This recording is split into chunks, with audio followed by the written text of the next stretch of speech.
जी आप ऑनलाइन है? जी अस्सलाम वालेकुम साथियों। वालेकुम अस्सलाम। आ, ऑनलाइन है? जी जी अस्सलाम वालेकुम साथियों। आवाज आ रही है मेरी? जी बिल्कुल आ रही है। जी अस्सलाम वालेकुम सामीन नाजरीन। आज हम अपना 5वां एपिसोड लेकर आए एनकेएम शिकागो वेब चैनल की तरफ से। मैं अपने आज का जो पैनल है, बहुत एक्सपीरियंस्ड पैनल है, जिसमें आज हमारे साथ मौजूद हैं सोहेल शम्स भाई, जो कराची टाइम्स के चीफ एडिटर भी हैं, और इसके साथ साथ एनकेएम यूएसए के ज्वाइंट ऑर्गेनाइजर रह चुके हैं एक्स। इसके अलावा हमारे साथ मौजूद हैं महराज खान भाई, जो Los Angeles chapter NKM Los Angeles chapter के इंचार्ज हैं और बहुत एक्टिव वफा परस्त कारकुन है, भाई के जान निसार कारकुन है। इसके साथ हमारे साथ मौजूद हैं कराची से कॉरेस्पॉन्डेंट, जो हमें बताएंगे कराची के स्टैट्स इलेक्शंस के, हैदराबाद के स्टैट्स बताएंगे। जब से एनक्यूएम ने पार्टिसिपेशन की है इलेक्शंस में 87 से लेके 2013 तक, 2018 गद्दारों का इलेक्शन था जिसमें भाई का बाइकआउट जीता था, तो वो भी स्टेट्स बताएंगे। उसके अलावा जो इलेक्शन अभी होने जा रहा है 2024 को, उसमें भी वो अपना जिक्र करेंगे, उसमें बताएंगे हल्का बंदियों के पास कितनी हल्का बंदियां जो हुई हैं, जो उसके बाद सीटों में कितना इजाफा हुआ है, क्या वोट बैंक हुआ है, तो वो भी बताएंगे। तो मैं अपने कराची से कॉरेस्पॉन्डेंट को आदाब, सलाम वालेकुम। वालेकुम सलाम। जी सोहेल भाई, मैं एक वीडियो शेयर कर रहा हूं। आज आपको पता है क्रिसमस का दिन भी है, तो उसमें भाई का एक मैसेज आया था क्रिसमस में, मैरी क्रिसमस कहा था उन्होंने मसीह बिरादरी को और ऑल ओवर दी वर्ल्ड जितने डिग्नेटरीज हैं मुल्कों के, सबको उन्होंने एक पैगाम दिया था अपने, कल सोशल मीडिया पे अपने अकाउंट से वो जारी हुआ था। तो मैं वो शेयर करके आवाम को सुनाना चाह रहा हूं कि वो पैगाम सुने जो भाई ने शेयर किया है, कल अपना पैगाम दिया है क्रिसमस के हवाले से। बिल्कुल।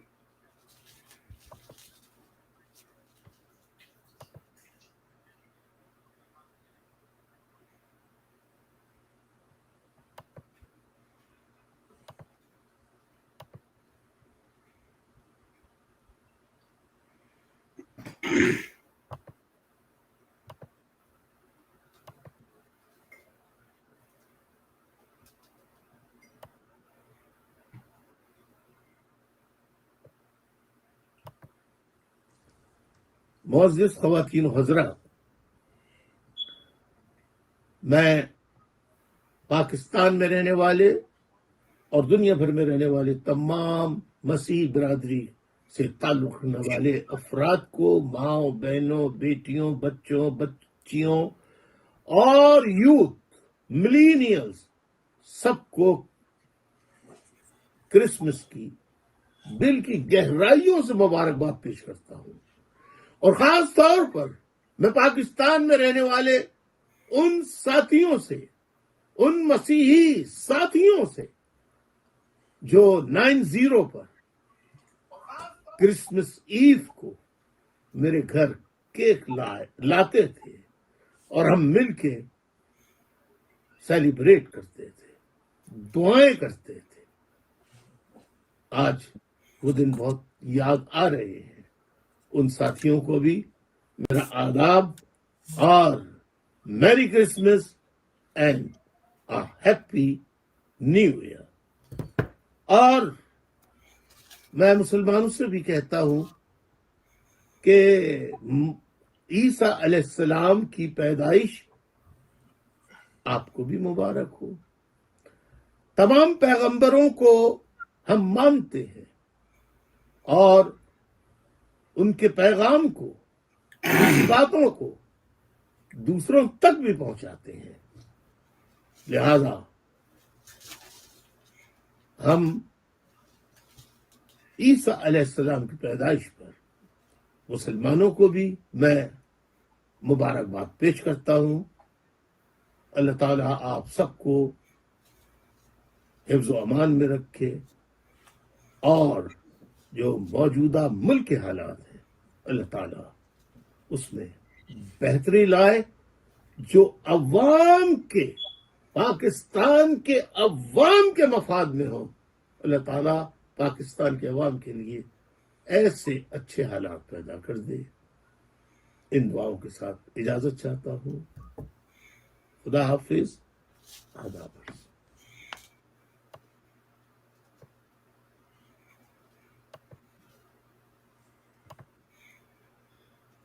इसमाइल भाई, ये था भाई की तरफ से एक पैगाम क्रिसमस के इस मौके पर तमाम डिक्शनरीज को, जो कि हर साल करते थे। तो मैंने कहा ये पैगाम आप लोगों के सामने भी रखा जाए और सामीन और नाज़रीन के सामने भी रखा जाए। हमारे दरमियान तौसीफ सिद्दीकी भाई, तौसीफ भाई आवाज आ रही है? जी, अस्सलाम वालेकुम हारिस भाई, आपको आवाज आ रही है?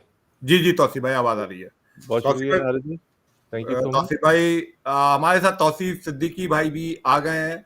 और तौसीफ सिद्दीकी भाई का तारुफ ये है कि ये अपना एक पिछले 20 साल से एक अपना वेब रेडियो चलाते थे पहले, लेकिन जैसे जिद्दत आती थी वो वेब रेडियो से वेब टीवी बन चुका है इनका। तो ये जिंदगी इनके टीवी का नाम है, वेब टीवी का। फेसबुक पे बहुत ज्यादा कवरेज करते हैं ये कराची के हालात की, और शिकागो में ये इनकी बेस है। तो शिकागो के लोकल मामलात में भी बहुत इन्वॉल्व हैं और कराची के मामलात से भी काफी आगाही है इनको। और हाल ही में ये मुलाकात करके भी आए हैं भाई से। तो मैं, अगर आप तमाम साथियों की परमिशन हो तो मैं तौसीफ भाई से बात कर लूं, ताकि हमारा पैनल भी मौजूद है, पैनल भी इनके बारे में इनसे पूछेगा एक एक करके कि भाई आपके कैसे मामलात रहे। तो शॉर्ट वर्जन में तौसीफ भाई आप बताइए। आदाब। आदाब हारिस भाई, सुहेल शम्स भाई और मेराज भाई, बहुत शुक्रिया। हारिस भाई, पहले तो माजरत, आपने 2 दफ़ा पहले भी कहा था, मैं जॉब की मसरूफियात की वजह से हाजिर नहीं हो सका, माजरत, और आपका बहुत शुक्रिया। हारिस भाई, मैं एक बात पूछना चाह रहा था कि मैं कैमरा ऑन यहाँ पर किस तरह होगा? क्या कैमरे पे क्लिक करना होगा या आपकी तरफ से ये सेटिंग है? नहीं, कैमरा आप ऑन करेंगे, अंदर जाके वीडियो पे जाके ऑन कर दें। अच्छा, वीडियो पे कैमरे को क्लिक कर दीजिए। वीडियो कैमरे को क्लिक कर दें। मैंने क्लिक किया, लेकिन वो मेरी वीडियो नहीं आ रही इसमें। बहरहाल वो अगर क्लिक कर रहा हूँ तो डिसेबल हो रहा है वो ना? सही है, कोई मसला नहीं।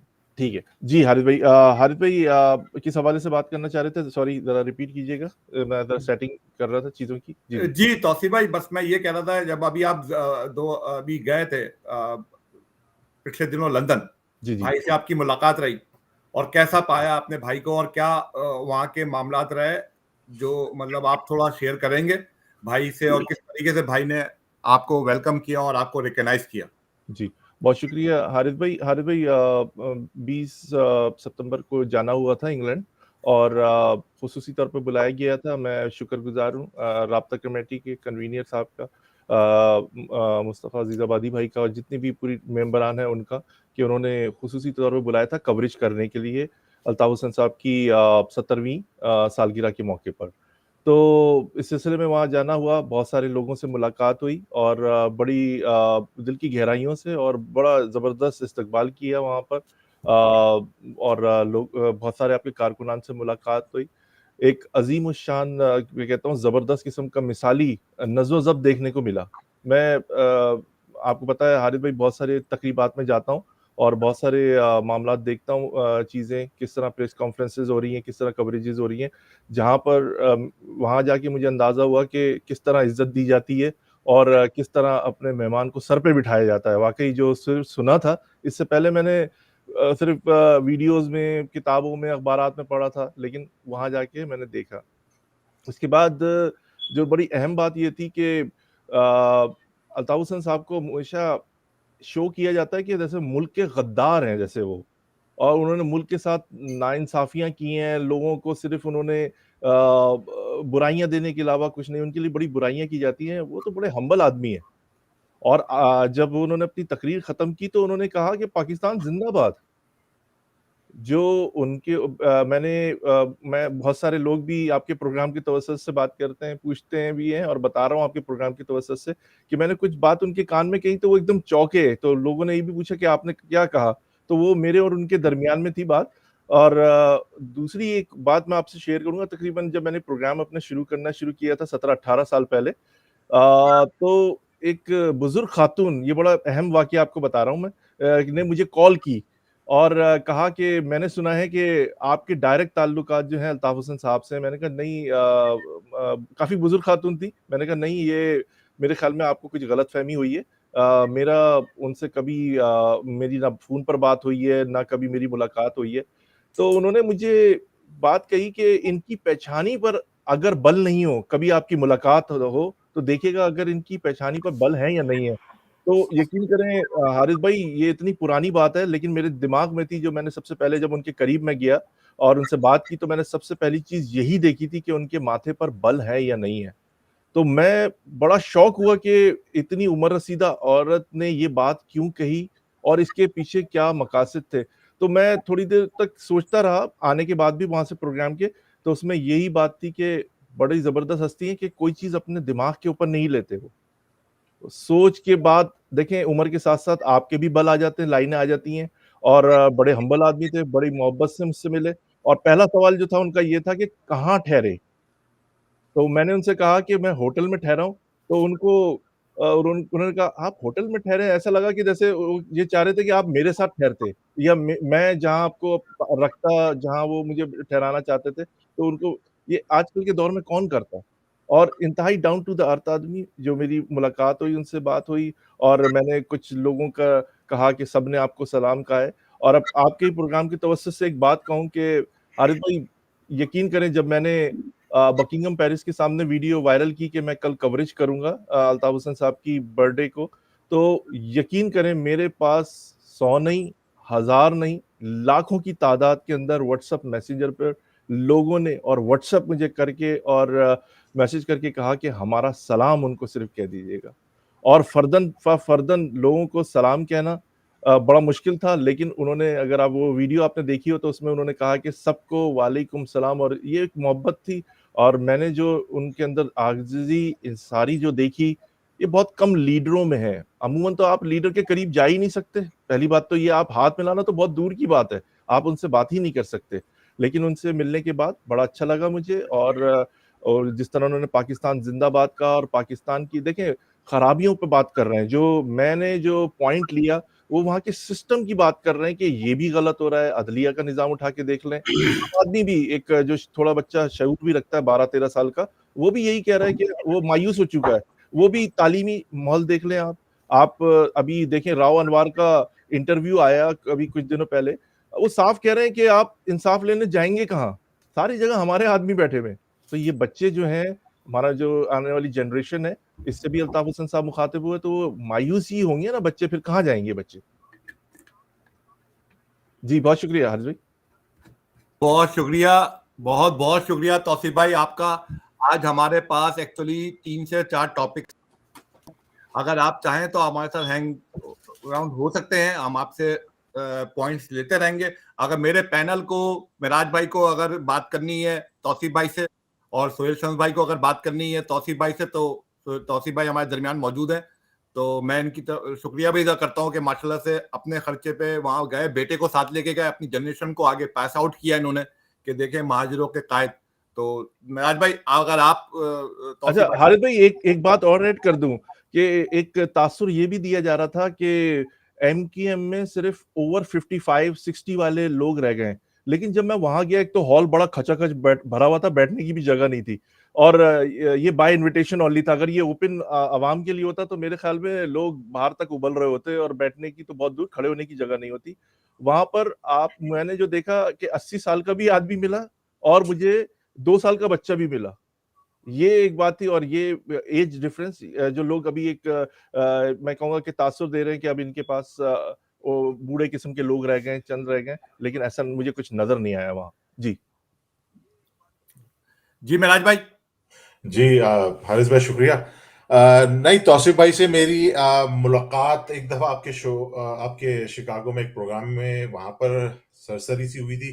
फिर एक इंटरव्यू उन्होंने किया था 2021 के हलीम के प्रोग्राम में, तो वहाँ 22 का सॉरी, तो मुलाकात मतलब बातचीत हुई थी प्रोग्राम के तवज्जो से। तो नहीं, तौसीफ भाई बहुत बहुत शुक्रिया। आपने एक बात की तौसीफ भाई कि कायदे तहरीक बड़े हम्बल हैं। जी जी। देखिए, कायदे तहरीक है इसलिए हम्बल है। कायदे तहरीक अगर सियासतदान होते तो कभी हम्बल नहीं होते, क्योंकि सियासतदानों के माथों पे सलवटें भी होती हैं, उनको किबिर भी होता है अपनी दौलत का, अपनी सियासत का और अपनी पावर का। लीडर जो होता है उसको कौम की फिक्र होती है। तो कायदे तहरीक नो डाउट बहुत हम्बल शख्सियत के मालिक हैं, और लीडर ऐसे ही होते हैं, और लीडरों की पहचान ही यही है। शुक्रिया महराज भाई भी शुक्रिया अदा कर रहे हैं आपका कि तौसीफ भाई MKM लॉस एंजल्स चैप्टर की तरफ से कि आप गए, आपने मतलब अमेरिका में से कोई एक सहाफी गया और जाके मुलाकात की। और हारिस भाई एक और बात बता दूं कि अमेजिंग मेमोरी इस एज में, कि उन्होंने, आपको बताऊं कि जो मैं जहां रहता हूं वहां के काउंसलर तक का अभी तक उनको याद है नाम, जो 88 में खड़े हुए थे। ऐसी मेमोरी इतनी बीमारियों के बाद, इतनी एज के बाद, इतने सारे लाखों कारकुनान के बाद याद रखना बहुत बड़ी बात है। जबरदस्त। थैंक यू तौसीफ भाई आपका बहुत बहुत शुक्रिया। तौसीफ भाई आप हैंग अराउंड रहें, आपसे हम फीडबैक लेते रहेंगे अगर आपके पास वक्त है। जी जी जी हारिस भाई, जी अगर आपके पास वक्त है तो जी आप बात कीजिए। अच्छा महराज भाई, अब हमारा एक टॉपिक है जो आजकल सिलसिला चल रहा है, मुनकरन गद्दारन महाजिरों का सिलसिला चल रहा है, आपको भी पता है। जिस तरीके से जो है ये गुमराह करते रहे 2016 के बाद, इसी तरीके से आज तक ये लोग गुमराही कर रहे हैं। और अल्लाह का शुक्र है कि भाई का बायकॉट हमेशा जीता है, और जब से भाई ने ऐलान किया इलेक्शन में जाने का आजाद उम्मीदवारों का, तो उसमें और बड़ी तादाद में लोग इलेक्शन में जो है ना तैयारी कर रहे हैं, और आजाद उम्मीदवारों की बहुत बड़ी तादाद में आप देखेंगे नंबर्स आ जाएंगे कराची, हैदराबाद के और इंटरनेट सिंध के, कि कितने नंबर्स आजाद उम्मीदवारों ने जमा कराए हैं। ये नंबर्स भी अभी आ जाएंगे, आ चुके होंगे मेरे ख्याल में, तो काफी तादाद में जमा हुए हैं। तो मैं आपको एक क्लिप दिखाना चाह रहा हूं। आबिद अली उमंग एक हमारे MNA थे, तो उनका एक वीलॉग आया है, अभी पॉडकास्ट आया है, उसके सीधा क्लिप में आपको सुना रहा हूं। उसके बाद फिर हम प्रोग्राम को स्टार्ट करते हैं प्रॉपर तरीके से, और आप देखें किस तरीके से वो खुद थे और वो क्या कह रहे हैं। उसके बाद मैं आप सबकी फीडबैक लूंगा।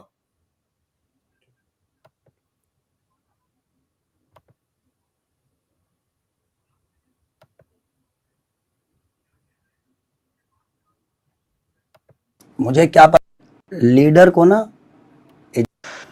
आपको 92 के ऑपरेशन के बाद हकीम सईद का इल्जाम लगाया था 13 साल।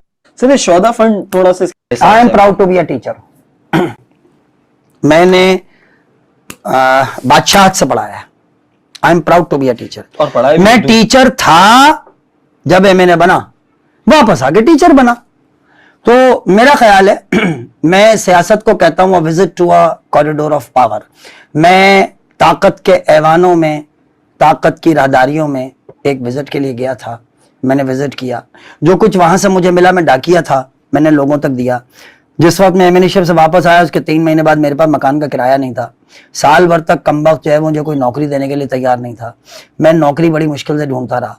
तो मेरे भाई, मेरी जाती राय यह है कि मेरा रिस्क, अगर मैं अल्हम्दुलिल्लाह मैंने अपना 10 साल 12 साल पेमेंट करके मैंने अपना एक छोटा सा आशियाना बनाया किस्तों में। अगर मैं MNA होता तो मेरा घर आज भी नहीं होता, खुदा की कसम। इलेक्शन लड़ रहा होता ना तो कहीं इधर ही तो धक्के खा रहा होता, आज भी नहीं होता। कौन से हैं जो फार्म हाउसेस बना लेते हैं? तो ये तो साफियों को पता होगा, आप लोगों की लाइन ज्यादा होती है। मेरी आपकी मुलाकात आज कोई 15 साल के बाद किसी साफी से हो रही है साहब, आपकी और दूसरे दिन होती है, आपको पता होगा। सर MNA शिप आपने आप बड़े करीब से देखा। हाँ आपने देखा तो आपको पता होगा ना ये फार्म हाउसेस कैसे आ जाते हैं। तो मुझे क्या पता, मैं कह तो रहा हूँ, खबरें आप देते हैं, मैं आपको ब्रेकिंग न्यूज दे रहे हैं, आप कोई बता रहे हैं, अंदर ही खबर बता रहे हैं कल होने वाला है, आप यहाँ तक बता रहे हैं। तौफ हुसैन ये जानते थे, आप दिल के अंदर उतरते कि खबर दे रहे थे, आपको ये नहीं पता फार्म हाउस कैसे बन, मुझे क्या पता। आप थोड़ा सा हमें आज अपने दिल की आप बात बताएं ना। अपने दिल की बात बता रहा हूँ। I am proud to be a teacher. Time गुजारा है। I am proud to be a teacher.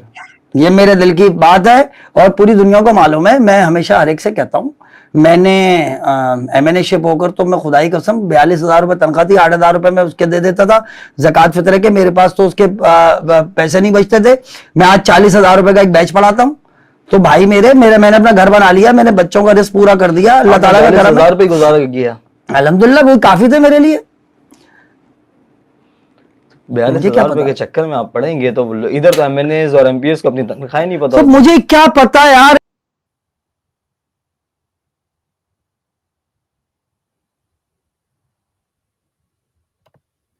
देखें आप महराज भाई, ये एक MNA है आबिद अली उमंग भाई, इनका वीलॉग आया है। इस तरह के बहुत सारे क्लिप्स हैं जो निकाले गए हैं, मैं आपको वक्तन वक्तन दिखाता रहूंगा। तो इन्होंने फरमाया कि ये 40,000 रुपीज इनकी सैलरी थी और अगर ये MNA होते तो घर नहीं बना पाते अपना। इन्होंने अपने बैजेस पढ़ा के, टीचर बना के 10-12 साल में। तो आप क्या कहेंगे महराज भाई? हारिस भाई, बहुत बहुत शुक्रिया प्रोग्राम में इनवाइट करने का, और आपके प्रोग्राम के तवज्जुह से सुनने वाले तमाम सामीन को मेरा अस्सलाम वालेकुम, और आपके प्रोग्राम के तवज्जुह से कायदे तहरीक जनाब अल्ताफ हुसैन भाई, आपको भी मेरा आदाब। रूहानी तौर पे आप हमेशा मेरे साथ मौजूद रहते हैं।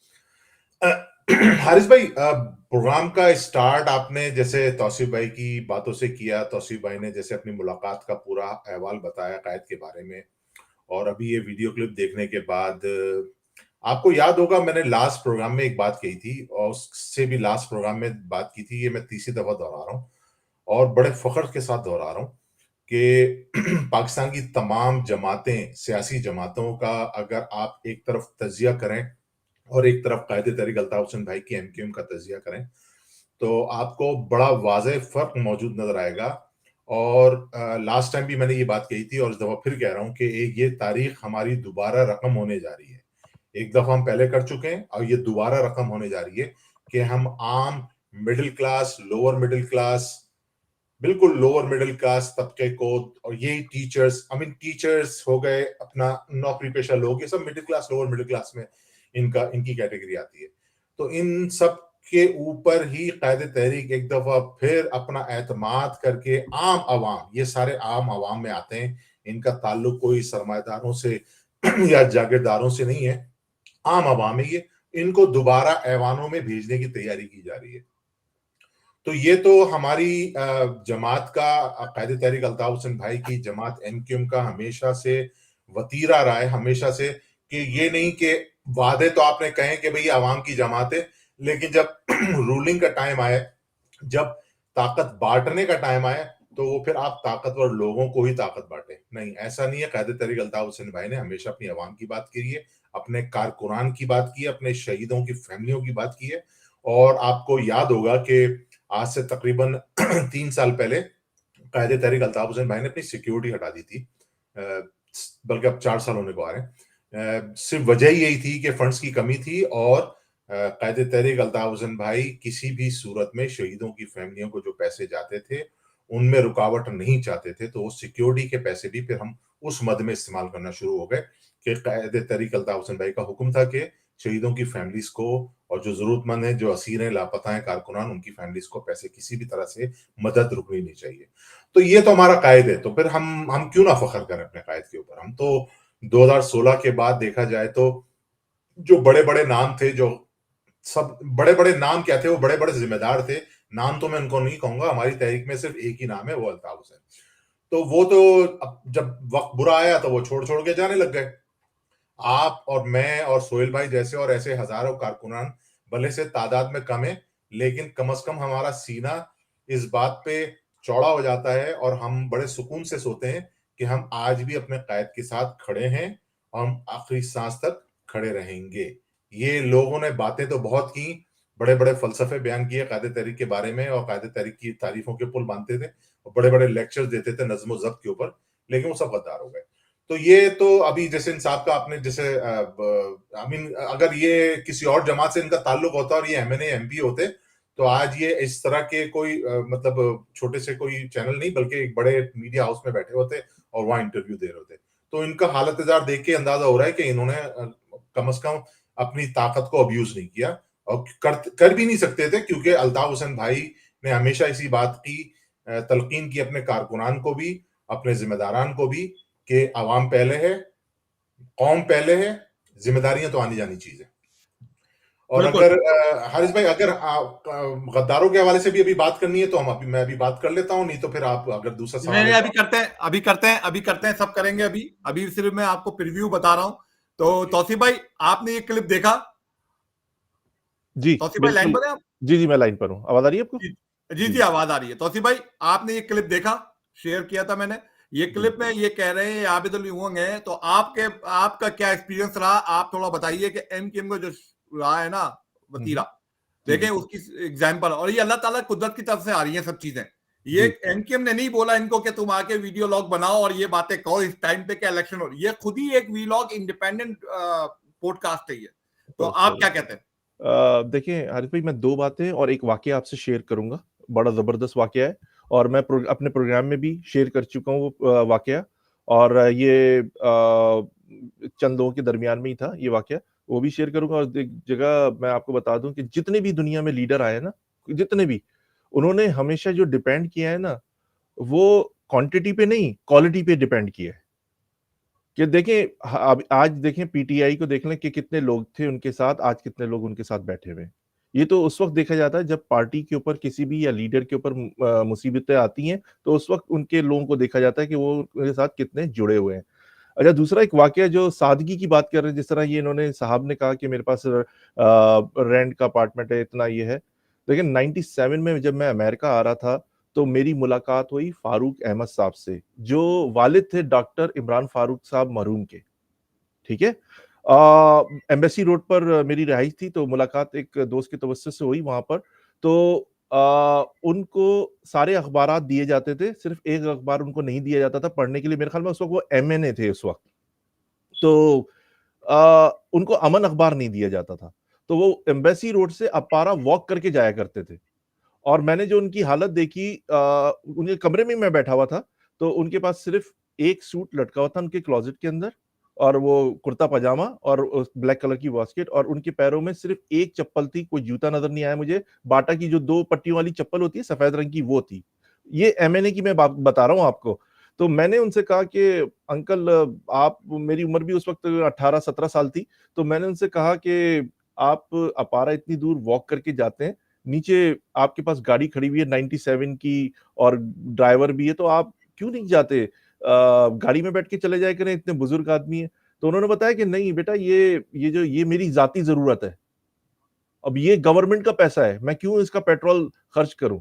तो ये सादगी आपको हर जगह नहीं मिलती। मैंने ऐसे भी लोग देखे हैं जिन्होंने एमकेएम के लिए, मैं एमकेएम की पार्टी की बात कर रहा हूँ, कि पूरी जिंदगी सादगी के अंदर गुजार दी और उन्होंने कोई करप्शन नहीं की, लेकिन उनको फिर पूछा नहीं गया, उनके साथ और भी मसले मसाइल हुए। लेकिन मैं देखता हूँ कि अक्सरियत जो नजर आती है कारकुनान की या बड़े लेवल पर, वो बहुत गरीब हैं। उन्होंने कोई पैसे नहीं बनाए, वो सिर्फ आवाम से या कौम से मुखलिस थे, मुल्क से मुखलिस थे, वो बिल्कुल सादा तबीयत आदमी। मैंने जिस तरह फारूक अहमद साहब मरहूम की बात बताई, ये एक मेरे लिए भी, और मैं अपने आपके प्रोग्राम के तवज्जुह से बता रहा हूँ कि लोगों के लिए एजुकेशन भी है कि भाई जो है दुनिया में रहेगा, बिल्कुल साथ एक दिन आपको जाना भी है, क्या लेके जाएंगे अपने साथ आप? जी बहुत शुक्रिया, बहुत बहुत थैंक यू। एक और क्लिप है आबिद अली मोहम्मद भाई का ही, जिसमें वो इन गद्दारों के जो करप्शन की जिक्र किया इन्होंने, कि जो जज करते हैं ना, आवाम जज करते हैं कि 4 लोगों ने जज किया है तो पूरी पार्टी को वो जज करके बैठ जाते हैं। तो हमारी पार्टी में 90% को लोग नहीं देख रहे, 99% लोगों को नहीं देख रहे। वो 3-4 जो गद्दार जो आज सो कॉल्ड, जिन्होंने कुरान पे हलफ लिया था और वो मुकर गए, उनको कह रहे हैं कि ये अल्ताफ भाई की वो थी। तो लेकिन मैं आपको इन्हीं की जबानी सुनवा रहा हूं कि ये क्या कह रहे हैं।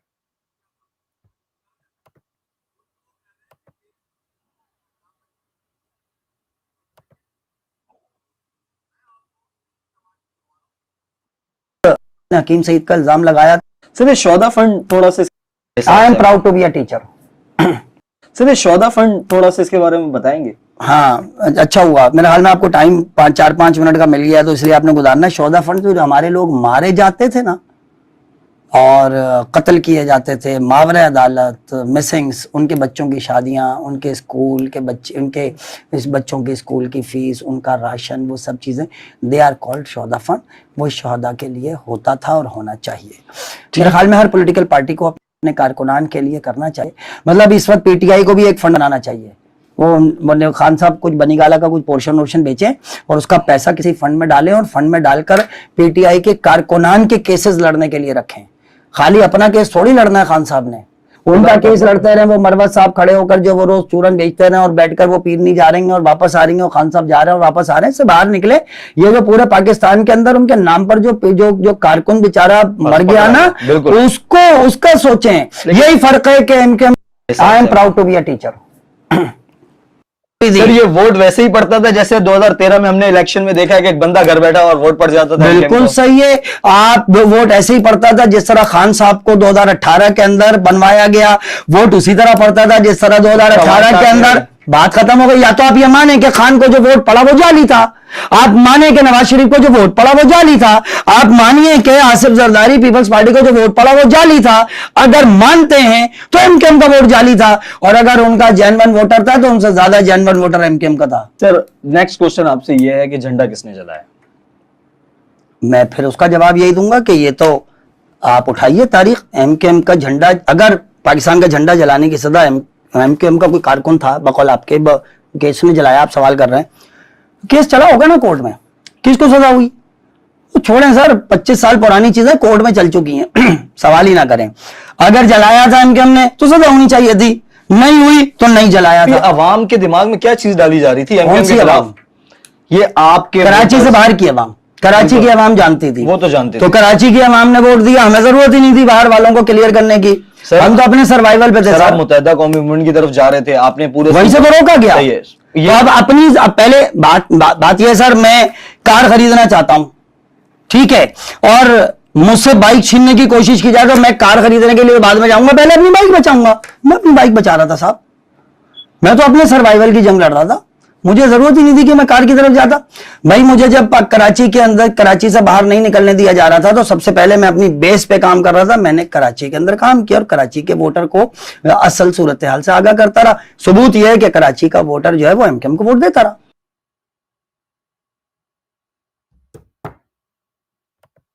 नवाज शरीफ क्यों गए थे? ऐसी बात मैं पूछ रहा हूं, छोड़ें। बरामदास बुट्टी बाहर क्यों बैठा हुआ है? ऐसे ही बात पूछ लिया मैंने तकल्लुफ में ही। खान साहब किसी भी दिन बाहर बैठे हुए होंगे, मैं ऐसी पूछ रहा हूँ, बस छोड़ें और बात कर लेते हैं। सर जरदारी साहब ने यहाँ पर फौज के लिए बयान दिया, बोला 3 साल के लिए हम आए, तुम 3 साल के लिए आते हो, हमेशा के लिए हमें। दूसरे दिन दुबई थे, उसके बाद तो वो क्यों गए थे? जिसलिए सब जाते हैं, इसलिए अल्ताफ हुसैन गए। फर्क यह है कि वो अपनी पार्टी बाहर से बैठ के नहीं चला सकते, डर के वापस आ जाते हैं। अल्ताफ हुसैन को अल्लाह ने इतनी सलाहियत दी थी कि उसने बाहर बैठकर अपनी पार्टी चलाई और 30 साल चलाई, वो नहीं आया, बात खत्म हो गई। लीडर को ना इजाजत नहीं मिलनी चाहिए। बिल्कुल, लीडर इजाजत लेता है। पहले तो अपनी करेक्शन ये कर लें कि उसे इजाजत नहीं मिली, who the hell is here, कि वो मुझे इजाजत देगा। सर इधर हैं ना इजाजत लेनी आप पड़ती मानते है। होंगे, आप मानते होंगे इजाजत लीडर जो होता है ना सर, मैं और आप है ना, मुझे यहां बैठने की इजाजत आपने दी, बिल्कुल ठीक है, ये जो कुछ बोलने की इजाजत है ये मैं फैसला कर रहा हूं या आप कर रहे हैं? आप कर रहे हैं। बात खत्म हो गई। लीडर जो होता है ना साहब, अपने फैसले खुद करता है, लीडर को इजाजत नहीं चाहिए होती, लीडर खुद आता है।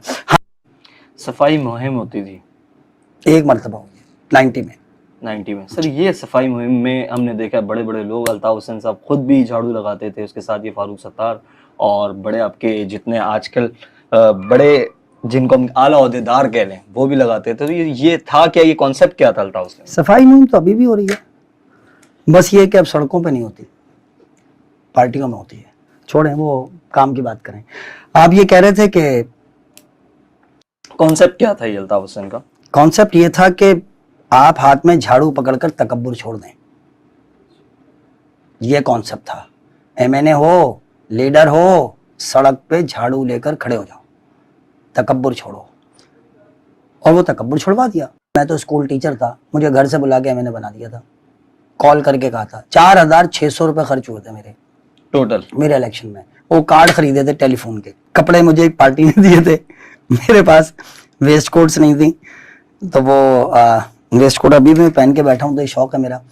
और इलेक्शन में तो आपको चौधरी बनने के लिए वेस्ट कोट चाहिए होती ना, तो वो कॉर्नर मीटिंग्स के लिए वेस्ट कोट नहीं थी, तो दोस्तों से ली, एक दो लोगों से। मैंने कहा यार, वो जिनकी शादी हुई थी, मैंने कहा देख तुम्हारे साइज का कोई मुर्दा मरा हो तो दे दे, या कोई कहीं से एक दो खरीदी, एक दो पार्टी ने गिफ्ट दी। वो वेस्ट कोट इलेक्शन लड़ा उससे। इलेक्शन वाले दिन के लिए मुझे कुर्ता पजामा गिफ्ट हुआ, सलीम शाही जूता गिफ्ट हुआ पार्टी की तरफ से, मुझे भेजा गया। हैदर अब्बास रिजवी ने पैसे दिए, एक साथी भेजा, मैं नाम नहीं ले सकता, वो लेकर गया मुझे। जाने के बाद उसने मुझे मेरे साइज़ का जूता दिलवाया, कपड़े दिए, ये पहन कर आना है। मैंने कहा अच्छा जी। मोटरसाइकिल थी मेरे पास, MNA बनने के बाद भी मोटरसाइकिल पे था, गवर्नर हाउस पहुंच गया, बाइक पे जाता था, एयरपोर्ट पहुंच गया। लोग आज भी ये शक्ल देख के उन्हें याद आएगा, एयरपोर्ट बाइक पे था। अपनी MNA-शिप ख़त्म होने के 2015 नवंबर 2007 को ख़त्म हुई थी। किराए के घर में भी रहते थे? मैं किराए पे ही रहा हूँ, जनवरी 2023। MNA-शिप ख़त्म होने के 16 साल बाद तक अल्हम्दुलिल्लाह मैं किराए पर था और अपना किराया देता था। 2009 से कैसे दोबारा स्कूल में आप पढ़ा किराया देते थे? MKM में होने के बावजूद आप किराया देते थे? हाँ, ये बात आपने अच्छी कही। आप सहाफ़ी हैं? बिल्कुल। किराया देते हैं यहाँ का? बिल्कुल। पूरा पाकिस्तान तो सहाफ़ियों की बदमाशी पे चल रहा है, आप क्यों देते हैं? सर सहाफी तो फिर भी किराया देते, लेकिन एक कॉन्सेप्ट मैंने तो पूछा आपसे। अरे साहब 15 से 20 साल पीछे चले जाएं, MKM में जो टिकट्स मिलती थी आप जैसे लोगों को मिलती थी, टीचर्स थे और इंतहाई। प्रोफेसर खालिद वहाब साहब मेरे साथ MNA थे, परवेज कुरैशी हैदराबाद से एक फैक्ट्री का सुपरवाइजर था और उसको इलेक्शन में टिकट मिला, उसके बाद वो गरीब दोबारा फैक्ट्री का सुपरवाइजर बना। बिल्कुल है, शबीना तलत थी, स्कूल टीचर रही, मेरे साथ स्कूल टीचिंग करती रही। बहुत बड़ी लिस्ट है लोगों की जो अपनी प्राइवेट नौकरियां करते थे, बाद में भी प्राइवेट नौकरियां करते रहे। बिल्कुल सर, मेरा सवाल ये है कि इस टाइप के लोगों को पहले MNA-शिप मिलती थी, MPS के टिकट्स मिलते थे, लेकिन ये तब्दीली कैसे आई कि सिद्दीकी जैसे लोगों को हम कह लें और आप ये कह लें कि एक किस्म के क्रिमिनल लोगों को टिकट्स तक पहुंचने तक का सफर? दो चीजों का ख्याल कीजिएगा। पहली बात तो कि आपको कोई हक नहीं है आप किसी को क्रिमिनल कहें। पहली बात तो ये सुन लीजिए, क्रिमिनल कहने का हक कोर्ट के डिसीजन के अलावा किसी को नहीं है। पहली बात तो ये समझ लें, इस लफ्ज को बिल्कुल 100% दुरुस्त कर लें। दूसरी बात ये कि उनको टिकट किसको क्यों मिला, देने वालों से पूछें। अदालत लेके जाए ना, मुझसे क्यों पूछ रहे हैं? जिसने लगाए कोर्ट लेके जाए, हैंग करे, मीडिया ट्रायल क्यों करते हैं? बिल्कुल ऐसी आप ये कहना चाह रहे हैं कि अगर किसी ने कोई जुर्म किया है उनको अदालत लेके जाए और उनके ऊपर साबित किया जाए। फिर मैंने तो आपसे कहा ना सर कि MKM अदालत में जाके बरी होती रही। मैंने किसी भी चीज का आपने मुझसे 10 मरतबा मुख्तलिफ सवाल किए, मैंने जवाब ही नहीं दिया। मैंने क्या कहा?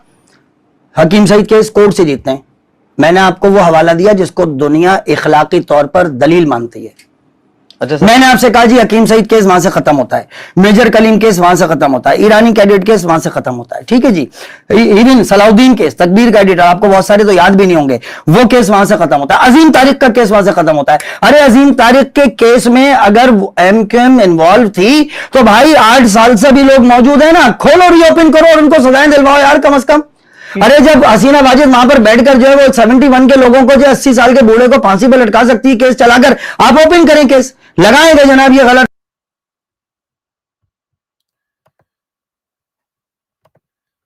देखिए, ये सब क्लिप दिखाने का मकसद ये था कि मैं एक साथ आपको सब दिखाया है, 1 बाय 1 क्लिप। तौसीफ भाई भी मौजूद हैं, आप भी मौजूद हैं, तो आप ये देखें कि किस तरीके से MNA बनाए जाते थे MKM में, क्या प्रोसेस हुआ करता था। और कुछ 4 लोगों के उस पे जो है पूरा डिस्कस करके MKM ने बहुत पैसा बनाया, MNA से बहुत पैसा बनाया, लेकिन ये पिक्चर कोई नहीं देखता। इसी पिक्चर को दिखाने के लिए ये हम कर रहे हैं काम, क्योंकि देखिए इलेक्शंस आ रहे हैं, आजाद उम्मीदवार जा रहे हैं, अवाम को ये बातें रिकैप करवानी पड़ेंगी। हमने बचपन से देखी है, बोलने में देखने में बड़ा फर्क है। हम सबूत के साथ बात कर रहे हैं। महराज भाई और तौसीफ भाई, आप दोनों से मेरा सवाल है, इन्होंने ये जो बातें कही सच कही या गलत कही, आप जज करें। दोनों मेरे पैनल से गुजारिश है जी। महराज भाई।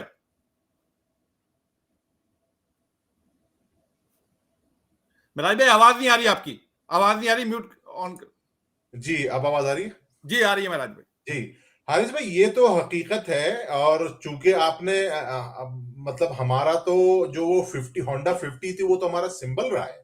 आपको भी पता है तहरीक का, कायदे तहरीक अल्ताफ हुसैन भाई ने एक अरसा दराज तक वो 50 होंडा 50 यूज करी है अपने पर्सनल यूज के लिए। वो तो बाद में जब सिक्योरिटी थ्रेट और ये सब चीजें आना शुरू हुई तो फिर गाड़ी ली गई, लेकिन ये भाई हमारा तो सिंबल होंडा 50 रहा है। तो ये सारी जो ये बता रहे हैं हकीकत है कि तमाम एमएनएस हो, एमपीएस हो, डजंट मैटर, उनके हाथ में झाड़ू पकड़ाने का मकसद ही यही था कि भाई आप ठीक है एमएनए हैं, एमपी हैं, लेकिन आपकी गर्दन में सख्ती नहीं आनी चाहिए, क्योंकि आपका लीडर अपनी गर्दन में सख्ती नहीं ला रहा। ये ताकत आवाम की है और आवाम के पास ही जानी है। आप होंगे एमएनए, एमपीए, लेकिन आप लीजिए झाड़ू और झाड़ू लगाइए। तो ये बेसिकली एक प्रैक्टिस होती है। इस पे एक मुझे वाकया भी याद है कि एक बहुत बड़े इस्लामी स्कॉलर थे। मैं आपको कायदे तहरीक अल्ताफ हुसैन भाई की साइकी बता रहा हूं कि कायदे तहरीक अल्ताफ हुसैन भाई कहां तक सोचते हैं। एक इस्लामिक स्कॉलर थे बहुत बड़े, तो वो एक अपने इज्तिमा से वापस आ रहे थे, तो इज्तिमा में लोग उनको देख करके इतने मतलब खुश हुए कि उनकी गाड़ी, और ये कोई पुराना वाकया नहीं है, 2001 2002 का वाकया है, उनकी गाड़ी उठा ली बाकायदा। तो वो इतने मतलब वो हुए। तो जब इज्तिमा करने के बाद, ये सऊदी अरब का वाकया है, वापसी पर उन्होंने अपने बेटे को बोला कि यार ये रास्ते में एक मस्जिद है सहरा के अंदर, मतलब आपको पता है सऊदी अरब तो पूरा डेजर्ट है, तो उन्होंने कहा कि यार ये सामने मुझे मस्जिद नजर आ रही है, मुझे जरा मस्जिद ले चलो। तो उनके बेटे ने गाड़ी लगा दी मस्जिद के अंदर और वो चले गए अंदर। काफी देर हो गई, परेशान हुआ बेटा कि अब्बू उनके बाहर नहीं आए। तो हालांकि बहुत बड़े मजहबी स्कॉलर थे वो, तो जब वो बाहर आए अपना, जब काफी देर तक वो नहीं आए, तो उनका बेटा जब उनको ढूंढने के लिए गया, पूरी मस्जिद ढूंढी, नहीं मिले वो, तो उन्होंने फिर जाके बैतुल खला में देखा कि उनके अब्बा बैतुल खला की सफाई कर रहे थे। तो उनके बेटे ने उनसे हाथ से झाड़ू और वो पोछा लिया कि अब्बू आप क्या कर रहे हैं, अभी तो आप इज्तिमा से आ रहे हैं और आप ये कह रहे हैं। बेटा, जब वहां लोगों ने मेरी गाड़ी को मोहब्बत में उठा लिया तो मेरे दिल के अंदर थोड़ी देर के लिए किब्र आ गया था, तो उस किब्र को मिटाने के लिए मैं इस बैतुल खला की सफाई कर रहा हूँ। तो कायदे तहरीक अल्ताफ हुसैन भाई का ये जो झाड़ू लगवाने का जो एक्ट था ना, ये बहुत बड़ी इस बात की दलील है कि ना कायदे तहरीक अल्ताफ हुसैन भाई ने किब्र किया और ना कायदे तहरीक अल्ताफ हुसैन भाई चाहते थे कि उनके जिम्मेदारान, मैं बार बार जिम्मेदारान का वर्ड यूज करता हूं क्योंकि लीडरशिप एक है हमारे पास, हम सब जिम्मेदार, तो जिम्मेदारान के गर्दन में सरिया नहीं आना चाहिए। बिल्कुल। सोहेल भाई ने भी ज्वाइन कर लिया है। सोहेल भाई, आपने सारे क्लिप देखे? जी जी, मैंने आवाज आ रही है? सोहेल भाई, आप मैंने। क्या कहते हैं? देखें, ये एक एमएनए थे, और जिस तरीके से, तो आप इसके बारे में क्या फीडबैक है सोहेल भाई आपका? देखिए, जो भी बातें आबिद अली उमंग भाई ने कही थी उस जमाने में, तो बाकायदा वो बातें तो आज भी उसी तरह मौजूद है ना। एमक्यूएम के खिलाफ जो प्रोपेगेंडा है वो आज तक मौजूद है और आज तक चला आ रहा है। देखिए, जहां तक उन्होंने बात की ना सिंध और स्पेशली कराची की, यहाँ तक तो लोगों की समझ में आता है कि अल्ताफ भाई कौन है, एमक्यूएम क्या है, एमक्यूएम क्या रिएक्ट कर रही है। लेकिन बाहर जो बैठे हुए लोग हैं, चाहे पंजाब हो या अंदरून सिंध हो, बलूचिस्तान हो या खैबर पख्तूनख्वा हो, वहां तो सिर्फ टीवी अखबारात के जरिए ही तो पहुंचता है ना कि एमक्यूएम क्या है, जबकि फिजिकली आए नहीं है वो तो कभी कराची में। तो ये प्रोपेगेंडा तो चला आ रहा है।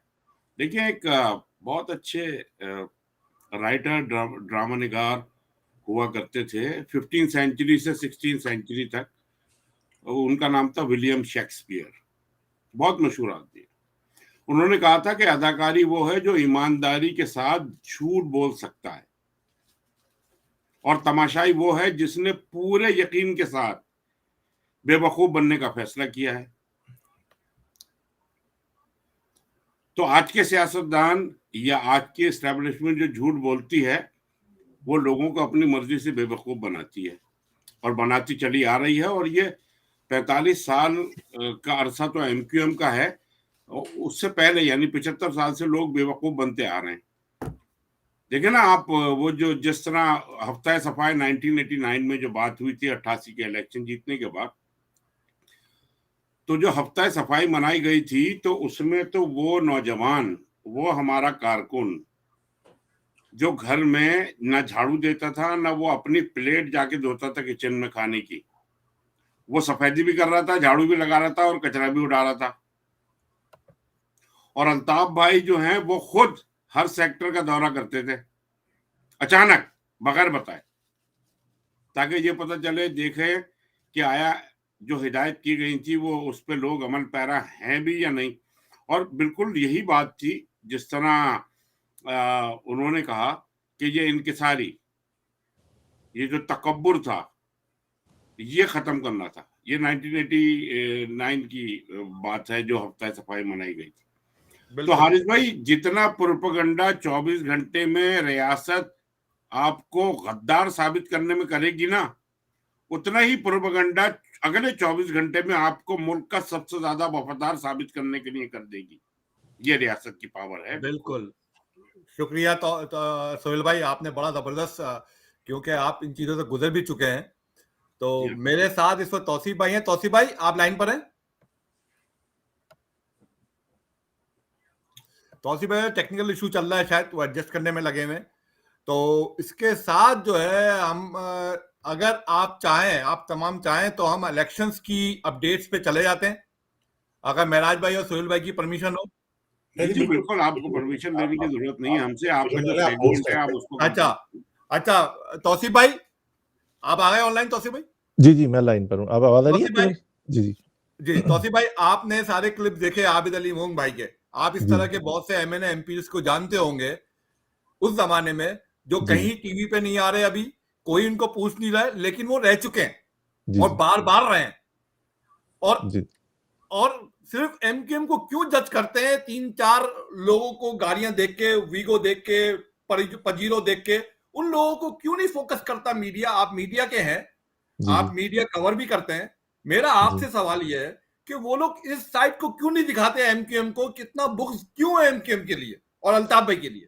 देखें हारिस भाई, आपने जो बात कही है इसका मैंने अभी थोड़ी देर पहले डॉक्टर इमरान फारूक साहब के जो वालिद साहब थे, फारूक अहमद साहब मरहूम, उनकी मैंने मिसाल आपके सामने दी थी। ये मैं तो आई विटनेस हूँ। मैंने जब उनको अपनी आंखों से देखा कि वो किस तरह सादा जिंदगी गुजार रहे हैं और सादा खाना खा रहे हैं, सारी चीजें मैंने देखी। ये जो चीजें लोग शो करते हैं कि उनके पास इतना पैसा आ गया, वीगो आ गई, ये आ गया, अचानक वो ये थे और फलाना थे, लेकिन उनको उनका बैकग्राउंड नहीं पता होता था कि वो पार्टी में जो आपकी आए थे वो कहाँ से आए थे, पहले पहले वो कहाँ थे, वो क्या कर रहे थे, उनका बैकग्राउंड क्या है, उस पर कोई बात नहीं करता। देखिए, अभी अभी क्लिप दिखा रहे थे, तो उसमें जो एंकर थे उन्होंने सवाल किया था मेहमान से अपने कि कोड़े लगे। वो बात मैंने कैच की। एक्चुअली मैंने एक इंटरव्यू किया था और बहुत ही स्टार्टिंग में जब एपीएमएसओ बनी थी ना, जब वो उनके साथी थे, उनका नाम है शमून अबरार साहब। उन्होंने एक अपनी वीडियो में भी और मुझसे भी बात करने में बता दिया था कि अल्ताफ हुसैन साहब तो वहां तक पहुंचे ही नहीं थे, जलसागाह तक, कि उनको रास्ते से ही गिरफ्तार कर लिया था। तो झंडा कब जलाया था? वो एक मजहबी सियासी जमात की तरफ से प्रोपेगेंडा किया गया था उनके खिलाफ, और झंडा तो जला ही नहीं था। उनको तो पहले ही अरेस्ट कर लिया गया था और उनको अरेस्ट करके थोड़े अरसे के बाद उनको रिहाई मिली। लेकिन बातें ये हैं कि आप जितनी इल्जामात लगा दें, लेकिन जो लोग बने, जिन्होंने करप्शन की, या जो करप्ट अनासर के साथ मिल गए जाके, आज आप उनको भी देख लें, वो लोग कहाँ खड़े हैं। ये आपके सामने ये चीज है। बहुत शुक्रिया। बहुत बहुत शुक्रिया तौसीफ भाई, बहुत बहुत शुक्रिया। आज हमारा एक और सेगमेंट था, अगर इलेक्शंस के बारे में। बहुत बड़ी तादाद में आपको भी खबरें होंगी, आप तमाम साथियों को पता है कि आज़ाद उम्मीदवारों ने इस वक्त जमा कराया है, और जब से कॉल आई है इलेक्शन में हिस्सा लेने की, और बड़ी तादाद में, तो वो मैं थोड़ा आपको नदीम एहसान भाई का एक क्लिप दिखाना चाह रहा हूँ। प्रेस कॉन्फ्रेंस, प्रेस ब्रीफिंग की थी राब्ता कमेटी ने एक इमरजेंसी कि क्या प्रोसेस है। तो मैं वो क्लिप आप लोगों से शेयर करना चाह रहा हूं, अगर आप लोग परमिशन दें। जी हारिस भाई, आपको परमिशन की जरूरत नहीं, यू आर द होस्ट। जी जी जी जी, आप लोग बॉस।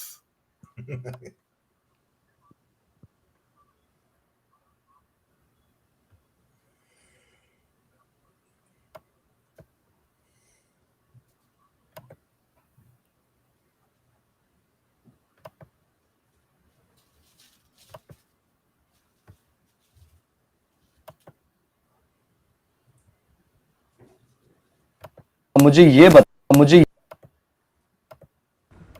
बाद में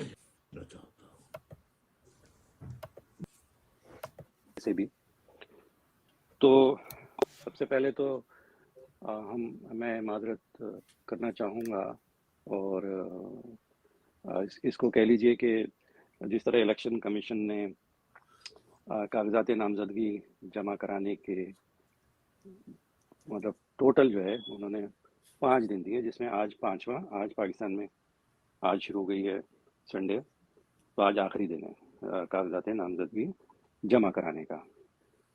तो जो इन्फ्लक्स आया इतनी बड़ी तादाद में, हम उसको शायद और कुछ में यकीनन ऐसा हुआ होगा कि हम उनको एक्नॉलेज नहीं कर पाए, और उसके लिए बहुत बहुत बहुत माजरत हमारी जानिब से। और इसमें जिन उम्मीदवारान ने कागजात नामजदगी जमा करा दिए हैं उनके खिदमत में मैं कुछ गुजारिशात पेश करना चाहूँगा कि 8 फरवरी 2024 को ये इंतखाबात होने जा रहे हैं और जुमेरात का दिन है,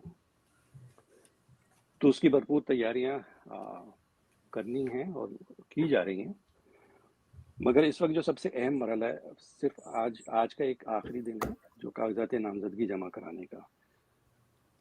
तो जो उम्मीदवारान कागजात नामजदगी जमा कराना चाहते हैं वो आज करा लें, जिनके रह गए बाज के, वो इस बात को यकीनी बनाएं कि वो अपने कागजात नामजदगी आज इलेक्शन कमीशन में जमा करा दें।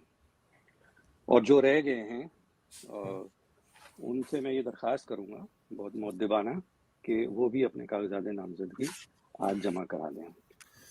अब जो सबसे अहम मरहला अब आएगा इसके बाद कागजात नामजदगी जमा कराने का, वो बहुत जिसको कहते हैं बहुत ही इम्पोर्टेंट है। और वो ये है कि जिन उम्मीदवारान ने कागजात नामजदगी जमा कराए हैं या जो आज जमा कराएंगे, तो इलेक्शन कमीशन जो है आपको 2 रसीदें देता है। एक रसीद वो होती है कि जो फी है, जो रकम आप मज़कूरा रकम की रसीद मतलब मज़कूरा रकम जमा करा के और फिर वो रसीद आपको दे, एक तो रिसीविंग की रसीद देगा कि भाई आप ये कैंडिडेट हैं, इस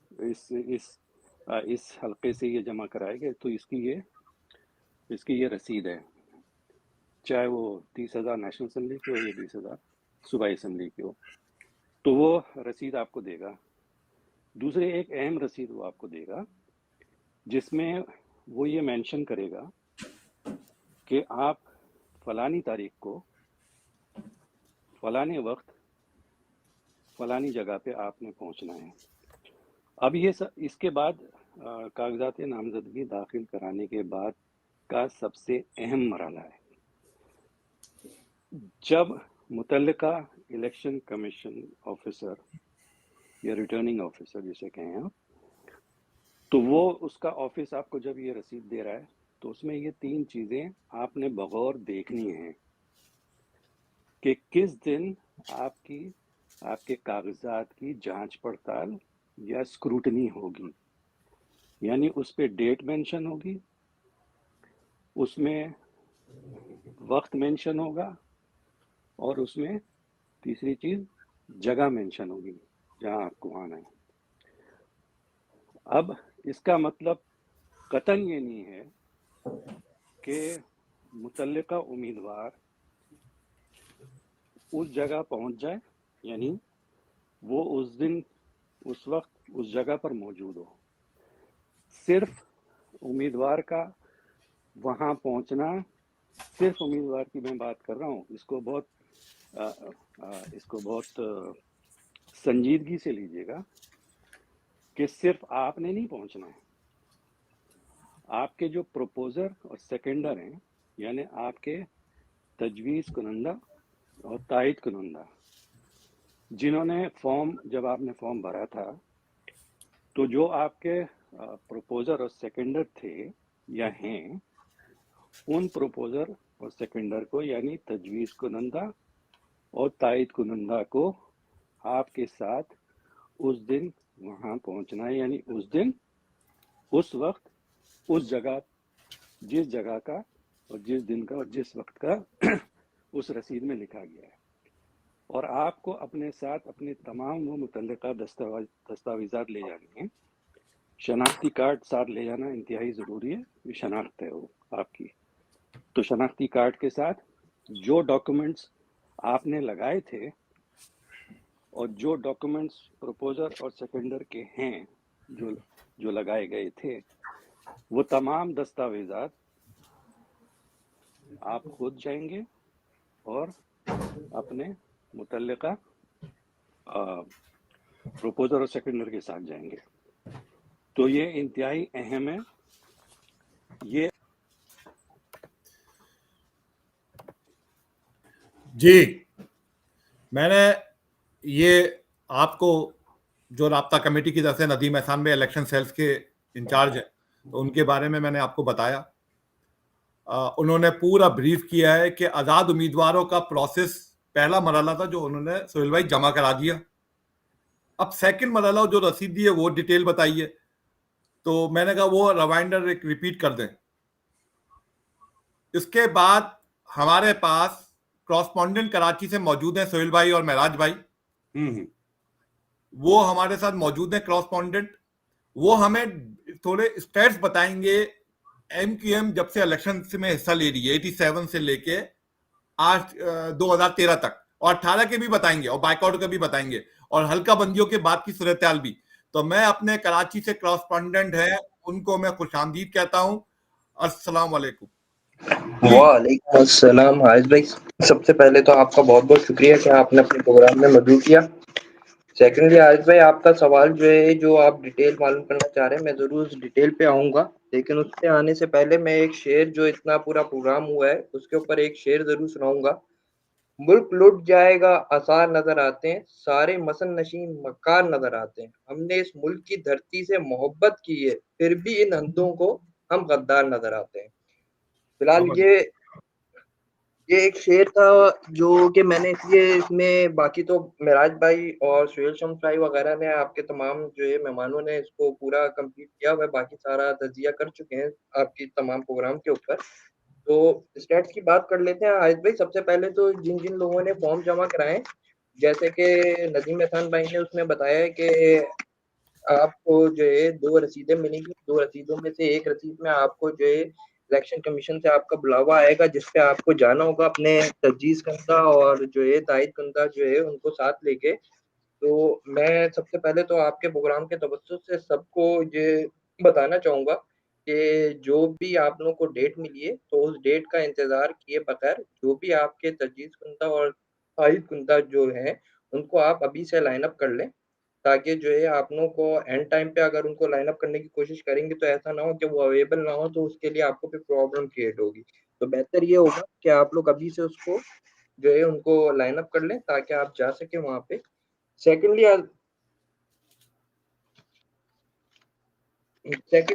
हारिस भाई, अब आ जाते हैं आपके जो इलेक्शन स्टेट्स हैं। तो जैसे जितना जितना जब जब जो है एमकेएम को, अल्ताफ हुसैन भाई को दबाने की कोशिश की गई है, इतना इतना हम उभर के सामने आए। जैसे कि आपको मैं बता देता हूँ कि एनए में जो एमक्यूएम 1988 से अगर बात करें तो 1988 में एमक्यूएम की 13 सीट्स थी।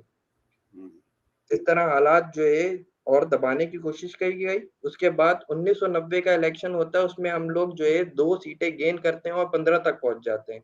इसी तरह 1997 2002 में इलेक्शन होते हैं, हम 17 तक पहुंच जाते हैं। 2008 में होता है, हम 25 पे पहुंच जाते हैं। इस तरह हमारी सीटें आगे बढ़ती रही। इसी तरह अगर सूबाई में देखा जाए तो सूबाई में भी हम लोग बढ़ते ही रहे आगे।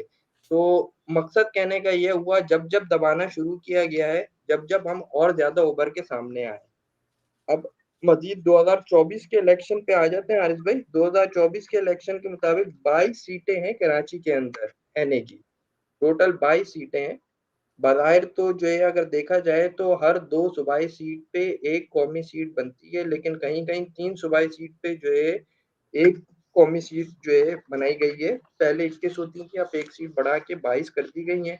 और इसी तरह जो है अगर आप सूबाई में देखें तो सूबाई में टोटल कराची के अंदर 47 सीटें हैं। इसी तरह आप हैदराबाद में देखा जाए तो हैदराबाद में आपके पास 3 कौमी सीटें हैं, ठीक है ना, 3 कौमी असेंबली की सीट्स हैं और बाकी 6 सूबाई असेंबली की सीट्स हैं। मटारी में आएंगे तो एक है, टंडोवाला यार में आएंगे तो उधर एक है। एनए की सीटें मैं आपको बता रहा हूँ। तो ये तो स्टैट्स बहुत लंबे हैं, आपका प्रोग्राम भी काफी लंबा हो चुका है, तो जैसे जैसे जो चीजें आ रही हैं वो मैं आपको बताता रहता हूँ। तो ये है, आगे अगर आप लोग कुछ पूछना चाह रहे हैं किसी और चीज से लेके तो वो मैं बता सकता हूँ, लेकिन उससे पहले एक चीज और बता दूं, 2013 में जो है हम लोग को जो वोट जो हमें कास्ट हुआ था ना, वो ऑलमोस्ट 2.5 मिलियन से ऊपर का हमें वोट कास्ट हुआ था। और 2018 में हम बॉयकॉट पे थे, ठीक है ना, सिर्फ गद्दारों ने जो है उस टाइम इलेक्शन लड़ने की कोशिश की थी और उनको उस मुकाबले में हमारे जो वोट का 2013 में हुआ था उसका 5% भी उनको वोट नहीं मिला था। तो टर्नआउट आपको फिर इस चीज का अंदाजा हो गया होगा। टर्नआउट ये तो सारी चीजें जो है आजकल सब मीडिया पे जो है सरेआम है कि क्या टर्नआउट रहा है और क्या अहमियत रही है। बाकी अगर आप लोग कुछ और मजीद पूछना चाहें तो आप बताएं, तो फिर मैं आगे आप लोगों को बताता हूँ। जी सोहेल भाई, महराज भाई, अगर आपके पास कोई सवाल जी। हो क्रॉसपॉन्डेंट से तो आप दोनों से तो पूछ सकते हैं आप। बेसिकली जो इन्होंने जिक्र किया 1988 के इलेक्शन का, तो उस जमाने में कराची की पॉपुलेशन भी कम हुआ करती थी, तो उस वक्त हमारी जो सीट्स आती थी वो उसके हिसाब से जो वोटिंग होती थी वो तकरीबन 10.5 लाख 11 लाख हुआ करती थी। लेकिन जो इन्होंने कहा 2013 के इलेक्शन में 25 लाख वोट एमक्यूएम ने लिए थे और 17 सीटें जो लेती थी उसके साथ जो रिजर्व सीट्स होती हैं जो खवातीन की भी होती हैं उसके साथ 25 सीटें और 7 जो सेनेटर्स होते हैं और 52 एमपीए थे। तो वो जी जी, मैंने वो तो बगैर रिजर्व सीट के बताया था सोहेल जी भाई। जी जी जी जी मुझे मुझे पता है, आपने बगैर रिजर्व सीट के बताया। इसी तरह यानी 88 से लेके अगर हम 2013 के इलेक्शन का मवाजना करें तो हमारे पास जो वोटिंग थी वो इंक्रीज होती चली गई, बिकॉज कि हमारे खिलाफ जितना भी प्रोपेगेंडा था वो बिल्कुल जो था फेक था। लेकिन क्योंकि कराची की पब्लिक को ये अच्छी तरह बताया कि एमक्यूएम के खिलाफ कोई अच्छी बात तो एस्टेब्लिशमेंट की तरफ से आएगी नहीं, हमेशा कोई ऐसी बात आएगी कि जो प्रोपेगेंडा करने के बाद इनको किसी भी तरह वोटर्स को या वहां के रहने वालों को डिमोरलाइज कर दिया जाए।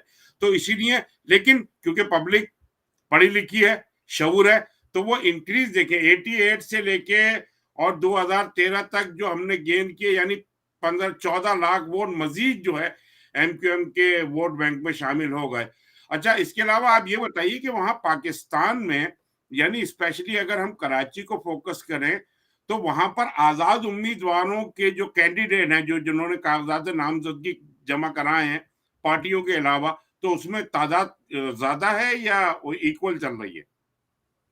जी जी सोहेल भाई, इस टाइम जो है तादाद बहुत ज्यादा है और इस टाइम मैं आपको फिगर तो जो है मखसूस कोई बता नहीं सकता नो कराची नो की, नो, लेकिन एवरेज जो है वाइज। तो एवरेज जो जो कुछ नजर आया गया है, जितना रश नजर आया है, जो कि ज्यादातर आजाद उम्मीदवारों के लिए रश नजर आया है। बाकायदा जो है वहां पे पूछा गया है कि आप अपनी पार्टी का कोई अनाउंस करें, तो उसके अंदर जो है मतलब पार्टी के उम्मीदवार आपको कम नजर आएंगे, लेकिन कायदे तहरीक की तरफ से ऐलान होने के बाद आजाद उम्मीदवार की जो तादाद है वो जो है मतलब दुगनी है। इतनी है कि जो है अभी आपके सामने मेरे ख्याल से कुछ दिनों में शायद जो है 1-2 दिनों के अंदर जो है ये भी पता चल जाएगा कितने आजाद उम्मीदवार के तौर पे जिन्होंने फॉर्म जमा कराए। लेकिन इस टाइम जो नजर आया है रश के हिसाब से और जो अंदर की खबरें हैं वो ये बता रही हैं कि वो जो है नॉर्मल से भी ज्यादा है जो इंडिपेंडेंट जो है फॉर्म जमा हुए हैं। अच्छा, इंडिपेंडेंटली अगर फॉर्म जमा हुए हैं तो इसका मतलब ये है कि इंडिपेंडेंट जो है वो यानी पीपल्स पार्टी तो वहां पर मौजूद है जो कि हुक्मरान जमात हुआ करती थी 15 साल से। तो जितने भी ये फॉर्म जमा हुए हैं वो उसके बाद हुए हैं जब कायदे तहरीक अल्ताफ भाई ने अनाउंस किया है कि हम इलेक्शन में जा रहे हैं। तो इसका मतलब है वो सारा जी पार्ट अगर हम 100% ना लें तो 75% वही लोग हैं जो जमा करा रहे जी हैं। जी, बिल्कुल बिल्कुल ऐसे ही है। अगर आप जो है 2018 के इलेक्शन से कंपेयर करें, अगर उस टाइम अगर फॉर्म जमा हुए होंगे, 2018 में भाई ने बाइकआउट का ऐलान किया था, उस टाइम आजाद उम्मीदवार तो आपको पता है कराची में बहुत कम ही होते हैं, कोई होते ही नहीं है। ठीक है ना, वो सब पार्टी से बिलोंग करते हैं। तो अगर उस टाइम से कंपेयर किया जाए तो इस टाइम आजाद उम्मीदवार की जो तादाद होगी इन तमाम पार्टी से जो बिलोंग किए हुए लोगों की तादाद, तो उससे जो है दुगनी से 3 गुना ज्यादा ही होगी बल्कि। माशाल्लाह देखिए, इस जबर के माहौल में जिस तरह पाबंद सलासिल भी किया गया है, गुमशुदा भी किया गया है, और जिस तरह तवातिर से ऑपरेशन 2013 से अब तक चल रहा है, और मैं तो खराज तहसीन पेश करता हूँ उन कैंडिडेट्स को जो वहां पर उन्होंने फॉर्म जमा कराया है और वो इलेक्शन में हिस्सा ले रहे हैं, उनके लिए तो मैं खराज तहसीन पेश करता हूँ और उनके लिए दुआ भी करता हूँ कि अल्लाह ताला उनको अपनी हिफ्ज़ अमान में रखे और कामयाबी अता फरमाए। आमीन आमीन। हाँ महराज भाई, आपके जहन में कुछ कंसर्न हो लोकल मालूम करने के लिए, हमारे कॉन्स्टेंट मौजूद है लाइन पर, तो जी। अगर आपको मालूम करना है, आपके जहन में कोई कंसर्न हो। सोहेल भाई, आप पुराने साथी हैं और हारिस भाई भी काफी पुराने साथी हैं। मेरी इस बात की तायद करेंगे, और फिर मैं आखिर में अपना करस्पॉन्डेंट से एक सवाल पूछना चाहूंगा कि कराची ने कभी भी प्रो इस्टेब्लिशमेंट जमातों को सपोर्ट नहीं किया। कराची बिल्कुल की नहीं ये किया। खासियत रही है कि कराची ने कभी भी प्रो इस्टेब्लिशमेंट जमात हो या इस्टेब्लिशमेंट के कांधों पे बैठकर आने वाले गद्दारों, उनको कभी सपोर्ट नहीं किया। और सबसे बड़ी दुश्मनी की वजह कराची के साथ इस्टेब्लिशमेंट की यही है कि इस्टेब्लिशमेंट ने अपने मर्जी के फैसले थोपने की बड़ी कोशिश करी, अपने मर्जी के लीडरान सियासतदानों को थोपने की बड़ी कोशिश करी कराची के ऊपर, लेकिन कराची ने कभी भी उनको एक्सेप्ट नहीं किया। और बदकिस्मती ये रही कि कराची की मर्दमशुमारी कभी खुल के बताई नहीं जाती, की नहीं जाती, हमेशा धांधली की जाती है, क्योंकि इनको पता है कि इनको यूनियन काउंसिलें, डिस्ट्रिक्ट्स बढ़ानी पड़ेंगी, तो उससे के हिसाब से सीटों की तादाद भी बढ़ानी पड़ेगी। तो ये कराची के साथ अलमिया रहा है।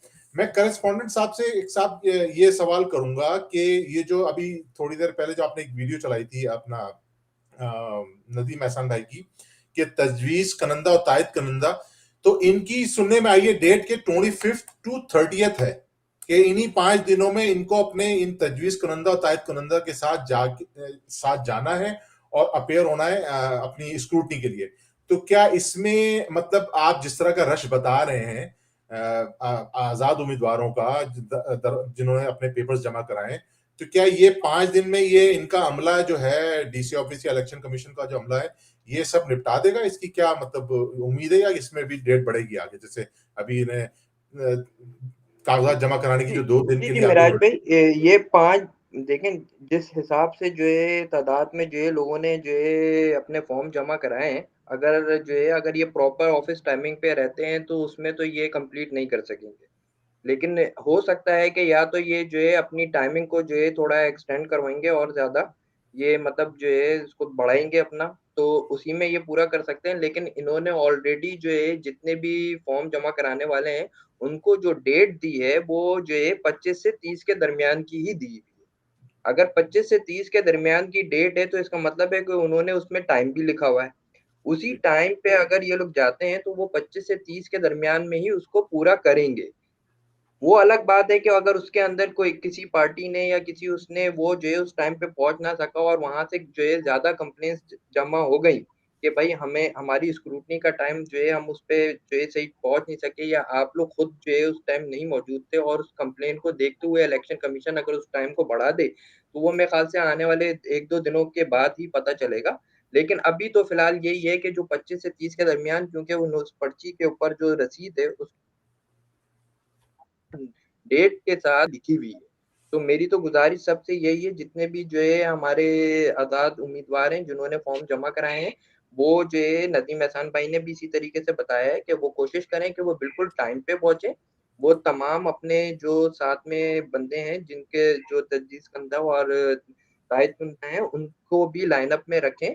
ऐसा ना हो कि वो एक दिन पहले, अगर 28 तारीख की डेट है तो वो जो है उनको 27 की रात फोन करके बोल रहे हो कि हमें जो है 28 तारीख को जाने, तो आप भी तैयार हो सकता है किसी का कोई और प्लान हो, कुछ हो, तो वो आज ही से उनको अपने साथ लाइनअप कर ले और उनको अपनी डेट्स वगैरह बता दें, उनको टाइम वगैरह बता दें, ताकि वो लोग भी उस टाइम तैयार रहें और वो जाके एग्जैक्ट अपने टाइम के ऊपर, बल्कि टाइम से पहले पहुंच के वो सारी चीजें करवा लें तो ज्यादा बेहतर। जी, एक सवाल है, मैं कर सकता हूँ? जी जी जी बिल्कुल जी कर ले, अभी 1 मिनट है हमारे पास, 1 मिनट है। देखिए, जो पार्टी बेसिस इलेक्शन होते हैं ना, उसमें तो इंतखाबी निशान पार्टी को अलाट कर दिया जाता है। जैसे पीपल्स पार्टी को पहले तीर का निशान था, लेकिन जब 77 में जब ज़िया-उल हक साहब आए तो उसको सस्पेंड कर दिया, फिर तीर तलवार का निशान उनको मिला। उसके बाद 2018 में फिर वो बहाल हो गया। इसी तरह एमक्यूएम का काइट यानी पतंग और ताले का निशान हुआ करता है, और पीटीआई का बल्ले का निशान है। तो जितने भी ये आजाद उम्मीदवार हैं, जब इनके कागजात नामजदगी अप्रूव होंगे यानी एक्सेप्ट होंगे कि आप इलेक्शन में हिस्सा ले सकते हैं, तो सबको अलग अलग निशानात ही मिलेंगे। जी जी बिल्कुल ऐसे ही है, जो भी आजाद उम्मीदवार है उनको उसी हिसाब से अलग अलग निशानात दिए जाएंगे। ठीक ठीक, शुक्रिया आपका, बहुत शुक्रिया कि आपने अपडेट किया हमें सब। बहुत बहुत शुक्रिया बहुत कॉरेस्पॉन्डेंट का कराची से। मैं आपका बहुत बहुत शुक्रिया अदा करता हूं कि आपने सारे इलेक्शंस कवर भी किए हुए हैं और आपने जिस तरीके से हमारे पैनल को भी अपडेट किया, तो बहुत बहुत शुक्रिया आपका। Thank you very much. Haris भाई, एक आपने वीडियो कायदे तहरीक की दिखाई थी, जो कि उन्होंने मसीही बिरादरी को क्रिसमस की मुबारकबाद की थी। जी जी। तो हारिस भाई, बेसिकली हमारे पास जो पाकिस्तान में 97% मुसलमान हैं नाम के, और 3% अकलियत है। उन 3% अकलियत में आप मुझे ये बताइए कि पाकिस्तान की तारीख अगर आप उठा के देखें तो किसी ने भी कभी भी मसीही बिरादरी का प्रोग्राम या हिंदू बिरादरी का प्रोग्राम कभी भी नहीं किया, किसी भी सियासी जमात ने, किसी भी सियासी पार्टी ने। लेकिन बाकायदा तौर पे 25 दिसंबर को एमक्यूएम प्रोग्राम किया करती थी मसीही बिरादरी के हवाले से। उनको उनके लिए बाकायदा वहाँ केक कटिंग सेरेमनी हुआ करती थी और गिफ्ट वगैरह दिए जाते थे। जिस तरह हम अगर रमजान में आ जाएं तो रमजान में एक खिदमत खल्क कमेटी एक पूरा प्रोग्राम जो है वो लॉन्च करती थी, जिसमें करोड़ों रुपए के लोगों को सामान दिया जाता था, चाहे वो ग्रोसरी की शक्ल में हो या उनके किसी भी शक्ल में हो, यानी उनको फैसिलिटेट करने के लिए प्रोग्राम किया जाता था। लेकिन पाकिस्तान की किसी भी सियासी जमात ने कभी भी इस किस्म का कोई प्रोग्राम नहीं किया, बिल्कुल एमक्यूएम के। बिल्कुल। अच्छा, अब हम दूसरी तरफ जा रहे हैं। अल्ताफ भाई ने चीफ ऑफ आर्मी स्टाफ, वजीर आजम और पाकिस्तान, सदर मुमलिकत आरिफ अलवी साहब और सुप्रीम कोर्ट के बाइज्जत चीफ जस्टिस से भी गुजारिश की है, जिस तरीके से पीटीआई के और आजाद उम्मीदवारान को तंग किया जा रहा है। और तो उसके बारे में एक क्लिप है, अगर आप लोगों की परमिशन हो तो वो मैं शेयर करता हूं क्लिप, तो उसके बाद फिर जी आप लोग का थोड़ा सा इनपुट चाहिए। बाद में आपका तमाम चाहता हूं, मुल्क की ये तीनों बड़ी चेयर्स किसी फर्दे वाहिद के लिए मुस्तकिलन नहीं बनी है, बल्कि ये अमानतन अवाम और जो आईन और कानून में मुरव्वजा उसूलो जवाबित हैं उनके मुताबिक इन ओहदों पर बराजमान हुआ जाता है। मकसद क्या है? चीफ सदर मुमलिकत का के ओहदे का, इस कुर्सी सदारत का, इस मनसब का मतलब क्या है? Chief justice supreme court of Pakistan, इस कुर्सी, इस मनसब पर बैठने का उसूल और बैठने के फराइज फिर आप पर क्या आयद होते हैं। इसी तरह चीफ ऑफ आर्मी स्टाफ, आप चीफ ऑफ आर्मी स्टाफ की जिस कुर्सी पर बैठे हैं, यहां बैठकर आपके फराइज क्या होते हैं कि मुल्क और मुल्क के अवाम की जानो माल चादर चहार दीवारी के तकद्दुस को मजरूह न होने दिया जाए, उनके हुकूक को पामाल न होने दिया जाए। मैं पूछता हूं आपसे, आज जो पाकिस्तान में इलेक्शन मुहिम जारी है, 8 फरवरी 2024 को जो आम इंतखाबात होने वाले हैं, इसमें दीगर पार्टियों को तो बड़े आजादाना तौर पर काम करने की इजाजत है, लेकिन दो जमातें जिनके पीछे मुल्क के करोड़ों अवाम की हिमायत हासिल है, एक है पाकिस्तान तहरीक इंसाफ, दूसरी है MQM, जिसका कायद अल्ताफ हुसैन था, है और मरने के बाद भी वो इसका बानी तो रहेगा। मुअज़्ज़िज़ और मोहतरम शख्सियत, मैं आपके इल्म में ये लेकर आ रहा हूं, बेपनाह इत्तलात मिल रही है कि पूरे पाकिस्तान में तमाम सूबों में PTI के लोग जो आजाद उम्मीदवार की हैसियत से फॉर्म जमा कराने जा रहे हैं, उन्हें पुलिस उठा के ले जाती है और उनसे फॉर्म छीन लेती है। इसी तरह MQM, जिसका कायद अल्ताफ हुसैन है, यानी मैं हूं जिसका कायद,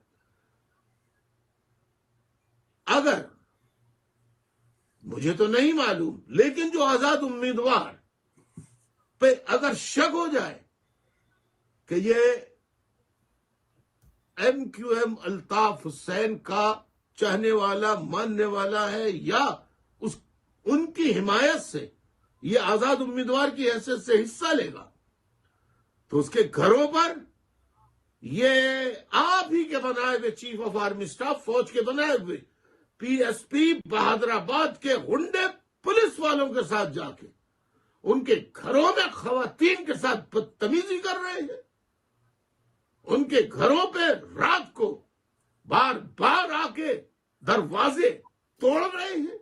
ये सब क्या है? फिर एक और मसला, आप इस्लाम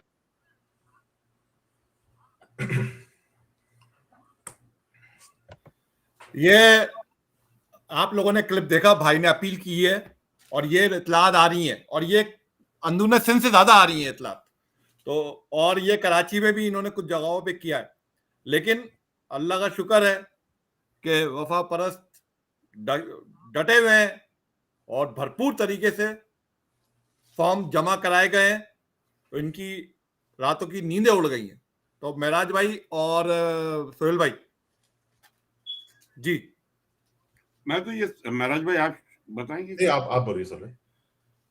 देखिए, मेरा तो ये ख्याल है कि देखिए, जैसा कि हमें पता है कि इस तरह की चीजें तो होंगी, लेकिन अल्ताफ भाई क्योंकि निशानदही करते रहते हैं चीजों की, और अल्ताफ भाई अपील भी कर रहे हैं। अल्ताफ भाई पाकिस्तान वो 16 अगस्त वाला जो मामला था उस पर भी राहिल शरीफ साहब हों या बाजवा साहब हों या हाफिज मुनीर साहब हों, सबको ऑलरेडी खत लिख चुके हैं, लेकिन वो कोई सुनवाई वहां पर नहीं हो रही है। तो ये सारी चीजें तो यकीनन होंगी, और मेरे ख्याल से सदर मुमलिकत आरिफ अलवी या चीफ जस्टिस सुप्रीम कोर्ट काजी फाइज ईसा से अपील करने से बेहतर है कि डायरेक्ट जो है वो जनरल हाफिज आसिम मुनीर साहब दवाखाने जाके जो है वो अपील की जाए, क्योंकि वही सारे सबकी डोरियां वहीं से हिलती हैं। तो अल्लाह करे कि उनकी समझ में ये आ जाए कि जो लोग, जो अवाम जिसको पसंद करती है, चाहे वो इमरान खान हो, चाहे वो नवाज शरीफ हो, चाहे वो पीपल्स पार्टी के लोग हों या फिर अल्ताफ हुसैन हो, आप उनको उनका हक दें कि वो किसको वोट दें, कि उनका मैंडेट है, वो उनकी मर्जी है कि वो वोट दें। लेकिन अगर आप जुल्म जबर, तशद्दुद, उठाने की सियासत, गुमशुदगी की सियासत करेंगे, तो इससे तो मुल्क का माहौल बेइंतहा खराब होगा। लोगों के दिलों में आप नफरतें पैदा होंगी, जैसा कि 9 मई के वाकये के बाद किस तरह पंजाब में जो है वो इतनी आवाजें उठी फौज के खिलाफ, जो सारी 9 मई का वाकया वगैरह हुए। तो इससे बेहतर है कि चीजों को ठंडा किया जाए, लोगों को उनके ख्वाहिशात के मुताबिक अपने लोगों को वोट डालना चाहिए। वो किस लीडर को पसंद करते हैं डजेंट मैटर, आपका कोई ये मैटर नहीं है। आप सिर्फ प्रोपेगेंडा कर रहे हैं कि ये हो गया और वो हो गया, आप छोड़ दीजिए। जो लोग अगर अल्ताफ हुसैन को पसंद कर रहे हैं, ठीक है जी, बिल्कुल आपका हक है। इमरान खान को पसंद कर रहे हैं, हक है। पीपल्स पार्टी भी तो चल रही है ना, भुट्टो के बाद पीपल्स पार्टी को हाईजैक किया जरदारी ने, तो चल ही रही है ना। बिलावल जरदारी है, भुट्टो थोड़ी है भाई, लेकिन चला ही रहा है ना। तो लोग अगर पसंद कर रहे हैं तो दीजिए। जैसे नवाज शरीफ है, वो चल ही रही है ना। तो जो पसंद कर रहे हैं लोग, जिनको पंजाब में तो आपने कभी भी नहीं ऐसा किया। पंजाब में तो आप सजा दिलवा के बाहर भेज देते हैं, उसके बाद फिर बार्गेनिंग करके वापस ले आते हैं। इसी तरह और जगहों पे भी करने की कोशिश कर रहे हैं। लोगों की ख्वाहिशात का एहतराम करें, उनको वोट डालने दें, इलेक्शन खुला कराएं, और उसके बाद जो इलेक्शन जीत जाए उसको इख्तियार हवाले कर दें। अगर नहीं करेंगे तो 1971 तो हमारे पास है, 16 दिसंबर 1971 आपने इख्तियार मुजीबुर रहमान को दे दिया होता तो ईस्ट पाकिस्तान और वेस्ट पाकिस्तान आज एक होते और कितनी बड़ी ताकत होते। तो ये समझना चाहिए और हमें तारीख से सबक लेना चाहिए। बहुत बहुत शुक्रिया सोहेल भाई, बहुत जबरदस्त आपने अपील भी कर दी, शिकवा भी कर दिया, आपने अपनी दरखास्त भी रख दी। बहुत बहुत शुक्रिया जी। महराज भाई जी, सोहेल भाई और हारिस भाई, एक्चुअली फायज ईसा साहब और आसिम मुनीर साहब को जो भाई ने ये अपील की है ना, ऐसी क्योंकि जाहिर है वो लीडर हैं, वो कायद हैं, वो आगे हमसे 2 स्टेप आगे होके सोचते हैं और उनको नजर आ रही होती हैं चीजें। 92 का ऑपरेशन के बारे में भी अल्ताफ हुसैन भाई ने पहले से बता दिया था, लेकिन अनफॉर्चुनेटली राब्ता कमेटी ने उस वक्त की राब्ता कमेटी ने उस बात को सीरियस नहीं दिया, लेकिन हुआ वही जो कायदे तहरीक अल्ताफ हुसैन भाई ने जिसकी प्रेडिक्शन की थी। अब कहने की बात यह है कि आखिर ये चीजें क्यों हो रही हैं इस वक्त, खासतौर से कराची और अर्बन सिंध के अंदर जो ये पुलिस को मिला करके और ये गुंडागर्दी मचाई जा रही है। एक्चुअली इस चीज का मसला ये है कि जो ये लोग गद्दाराने महाजिर कौम जो ये हरकतें कर रहे हैं ना, उनको आ रही अपनी अपनी आखिरत नजर आ रही है। अब उनको पता है कि अब उनका टाइम हो गया पूरा, उनको जो टास्क दिया गया था वो पूरा कर नहीं सके, तो अब उनको बोरिया बिस्तर अपना बांधना है और निकल लेना है। और इस्टेब्लिशमेंट ने उनको खुली छूट हल्की फुल्की इसलिए दी हुई है कि उनको भी पता है कि अगर इनकी रस्सी एकदम से हम टाइट करेंगे तो ये फिर ये हमारे कच्चे चट्टे खोलना शुरू कर देंगे कि हम इनको किस तरह से लेकर आए, ठीक है ना। तो एक तरफ उनका भी मतलब ख्याल रखा जा रहा है कि हाँ भाई ठीक है, जो करना है करो, लेकिन हम रस्सी नहीं खींच सकते क्योंकि उनको भी डर है एस्टेब्लिशमेंट को, और जो उनको जिनके कांधों पे ये बैठ कर आए थे गद्दार, कि उनके कच्चे चट्टे खोल देंगे। लेकिन अब कहने की बात यह है कि जिस तरह से 22 अगस्त 2016 के बाद से ये अवाम, ये वफा परस्त अवाम इस तहरीक के अंदर भले से जबर जुल्म ज्यादतियों के बावजूद कायदे तहरीक के साथ शीशा पिलाई दीवार के साथ खड़ी हुई है। अब उनको ये नजर आ रहा है, उस अवाम को, उस वफा परस्त अवाम को नजर आ रहा है कि अब सुबह होने को है, अंधेरा छट चुका है, सुबह होने को है। इसीलिए इस बात का सबूत है कि ये जो जितने आजाद उम्मीदवार इस वक्त जिन्होंने अपने पेपर्स जमा कराए, इनको नजर आ चुका है कि अब हमारा टाइम शुरू होने वाला है। और ये गद्दार, ये जो बैठे हुए बादराबाद और पीएसपी के अंदर है, इनको अच्छे तरीके से पता चल चुका है कि अब इनका टाइम खत्म होने वाला है। इनका खत्म होना था ही, इनका था ही, लेकिन चूंकि ये लीडर नहीं थे, ये जिम्मेदार थे, ये सियासतदान थे, इन्होंने वो, इनके पास वो सोच नहीं आ सकती जो कायदे तहरीक अल्ताफ हुसैन भाई के पास सोच है। तो ये यहाँ पे उस वक्त अगर ये कायदे तहरीक का साथ दे लेते, बाहर चले जाते, कहीं चले जाते, रुपोश हो जाते, तो आज ये दिन इनको ना देखने पड़ते। लेकिन इनको, इनकी लालच ने, इनकी हिरस ने, इनकी जो ताकत हासिल करने की जो नशा था, उसमें ये पागल हो गए और आज ये दिन ये देख रहे हैं। मुझे एक छोटा सा किस्सा है कि आप लोगों को पता होगा, हिस्ट्री के अंदर मीर जाफर और मीर सादिक का नाम तो बच्चा जानता है, ठीक है ना। एक इंटरेस्टिंग चीज ये थी, अभी थोड़े दिन पहले मेरी नजर से गुजरी कि मीर सादिक का जो डेथ हुई थी उसकी 1799 में हुई थी। आज 2023 है, 223 साल हो गए। आज भी इंडिया में अगर आप उसके मजार पे जाएंगे ना, तो आपको वहां जूते टंगे हुए नजर आएंगे। इंशाल्लाह इससे बुरा हशर इन गद्दारों का होने वाला है और इनको ये चीज नजर आ रही है, तो ये ओछे हथकंडे कर रहे हैं क्योंकि इनको उम्मीदवार तो मिल नहीं रहे। वीगो गाड़ियां लेके जा रहे हैं, पुलिस की सरबराही में घुस रहे हैं, जाकर के लोगों को जबरदस्ती कह रहे हैं कि आप हमारे उम्मीदवार बनो, और वो बन नहीं रहे। क्योंकि अवाम तो अब अवाम को तो कायदे तरीक अल्ताफ हुसैन भाई ने आके बोल दिया ना कि जाओ जमा कराओ, हम जाएंगे इंशाल्लाह इस इलेक्शन में। तो इंशाल्लाह इनको ये अब हवास बाख्ता हुए में और ये ओछी हरकतें कर रहे हैं। मैं सिर्फ कायदे तरीक अल्ताफ हुसैन भाई की इस वीडियो के तनासुब से एक बात कहूंगा जस्टिस फाइज ईसा और आसिम मुनीर साहब को, कि एक शेर है कि ये कुर्सी है तुम्हारी, जनाजा तो नहीं है, अगर कुछ कर नहीं सकते तो उतर क्यों नहीं जाते।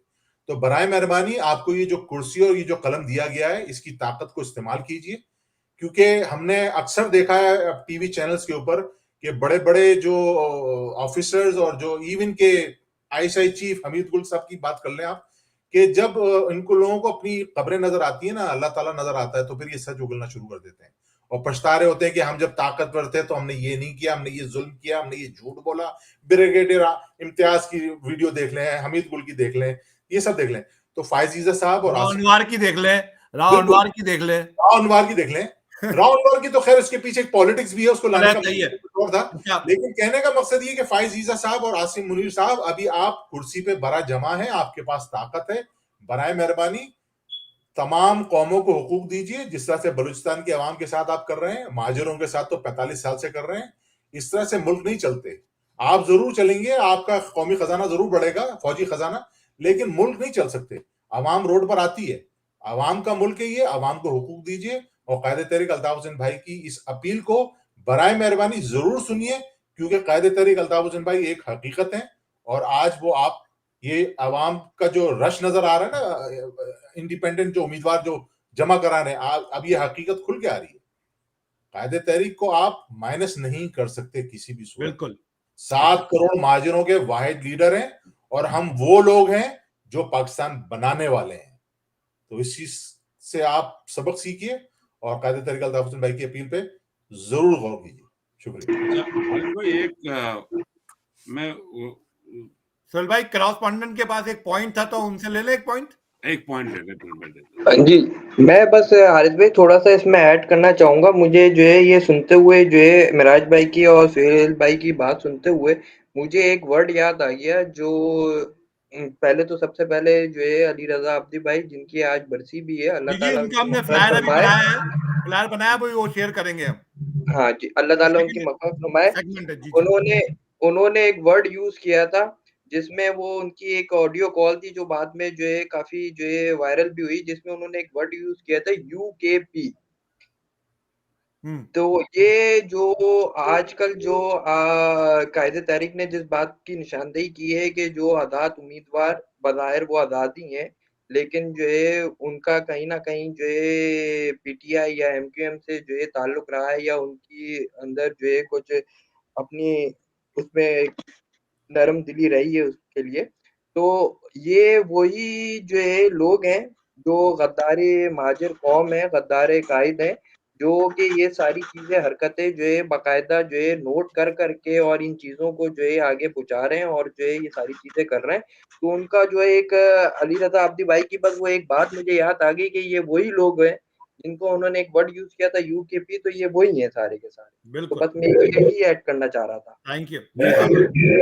जी हारिस भाई, मैं जो ऐड करना चाह रहा था आपको, वो ये करना चाह रहा था कि 22 अगस्त 2016 के बाद जो एमक्यूएम चाइना बनी, तो इस तरह इन्होंने प्रोपेगेंडा किया कि वो एमक्यूएम जो अल्ताफ भाई की एमक्यूएम है, यानी 18 मार्च 1984 की, वो उनकी एमक्यूएम है और वो तमाम जो है वो हमारे जितने भी इवेंट्स हैं वो मनाते हैं। इनका यकीन विकिपीडिया ने भी नहीं किया हारिस भाई। विकिपीडिया ने जो अल्ताफ भाई की एमक्यूएम है उसमें लिखा हुआ है कि फाउंड कब हुई, तो वो 18 मार्च 1984 को हुई।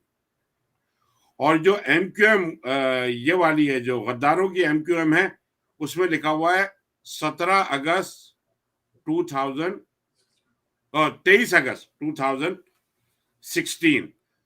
तो क्योंकि झूठ के पाँव नहीं होते, तो विकिपीडिया जो है उसमें लिखा हुआ अपडेट है, आप देख लें, अभी देख लें। और जो उनके चाहने वाले हैं वो भी अभी देख लें कि उन्होंने भी एक्सेप्ट नहीं किया आपको। तो एमक्यूएम अल्ताफ भाई की थी, अल्ताफ भाई की है और अल्ताफ भाई की रहेगी, और वोट भी अल्ताफ भाई का है और अल्ताफ भाई का रहेगा। चाहे आप पतंग ताला ले लें, उसका कोई भी निशान ले लें, अल्ताफ भाई की, अगर उन्होंने कह दिया कि ये हमारा नुमाइंदा है तो इंशाल्लाह उसी की जीत होगी, उसी की बहुत कामयाबी होगी। बहुत बहुत शुक्रिया। हारिस भाई, बहुत मुझे शुक्रिया। मैं एक चीज ऐड करूंगा हारिस भाई, अगर आपकी इजाजत हो। हाँ जी जी, 1 मिनट लेने को मसला है, इसके बाद फिर जी। हमारा आखिरी सेगमेंट है ठीक। बलोच का हारिस जो भाई, वो चल रहा है। जी हारिस भाई, एक चीज मैं ऐड करूंगा, ये इतने बेवकूफ हैं कि लीडर बनने चले थे, जिम्मेदार थे, लीडर बनने चले थे, इनको अंदाजा नहीं हुआ कितनी बार बाइकाट किया गया लोगों का।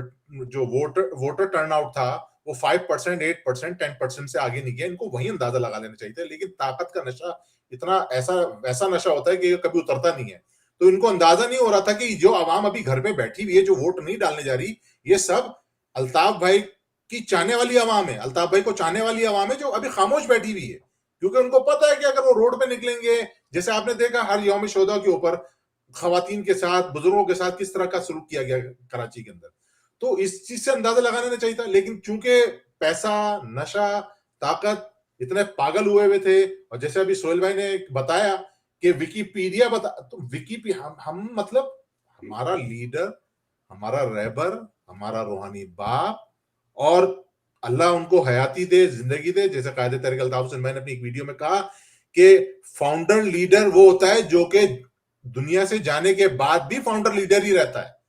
तो इन बेवकूफों को, खैर गद्दार है ये, अब ये इंशाल्लाह हिस्ट्री इनको गद्दार के नाम से याद करेगी, इनको भी याद रखेगी, और इनकी औलादों को भी इंशाल्लाह याद रखेगी इंशाल्लाह। अब हमारे पास अली रजा अब्दी भाई की शहादत हुई, आज उनका शहादत का दिन है। 25 दिसंबर को उनकी शहादत हुई थी, उनके घर के सामने उनको, क्योंकि उनको उनकी कोशिश थी वो अपने मुल्क में रहें, पाकिस्तानी बनने की कोशिश करें। उनको इस पाकिस्तानी बनने पे सजा दी गई। क्या सजा दी गई? घर के आगे उनको शहीद किया गया, और आज तक उनकी जो है कोई सुनवाई नहीं है। उनकी अम्मी, उनकी वालदा हर अदालत में गई है, हर जगह दरखास्त है। उनके वालिद साहब जिनका इंतकाल कुछ अरसे पहले हुआ है, उन्होंने हर जगह दरखास्त करी, लेकिन उनका इंतकाल हो गया, लेकिन उनको उनकी मौत से पहले उनको इंसाफ नहीं मिला उनके बेटे का। तो मैं एक कॉलम है, मैं जरा तस्वीर उनको 1 मिनट की खामोशी कर लेते हैं, तो मैं आपको उनका जरा एक शेयर कर रहा हूँ तस्वीर भाई के साथ।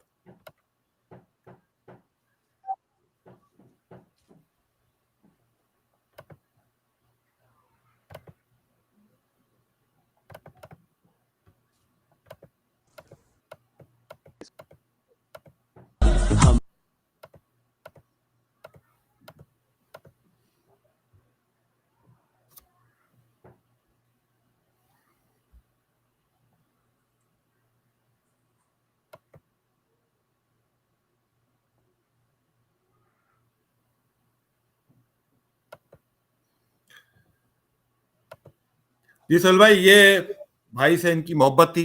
बिल्कुल बिल्कुल। अल्लाह ताला इनके बच्चों को, इनकी वाइफ को, इनकी फैमिली को सब्र कामिल अता करे, और इन कातलों को जो है नस्त नाबूद करे। तो इंशाल्लाह दुआ करेंगे इनके बारे में। अच्छा, अब हमारा आखिरी सेगमेंट है सोहेल भाई, जो बलोच अमन मार्च हो रहा है और इस्लामाबाद में, तो उसके बारे में थोड़े क्लिप्स हैं, मैं एक साथ दिखा दूंगा क्लिप, उसके बाद फिर हम अपना रैप अप करेंगे प्रोग्राम को। अगर महराज भाई और सोहेल भाई आप परमिशन। जी जी।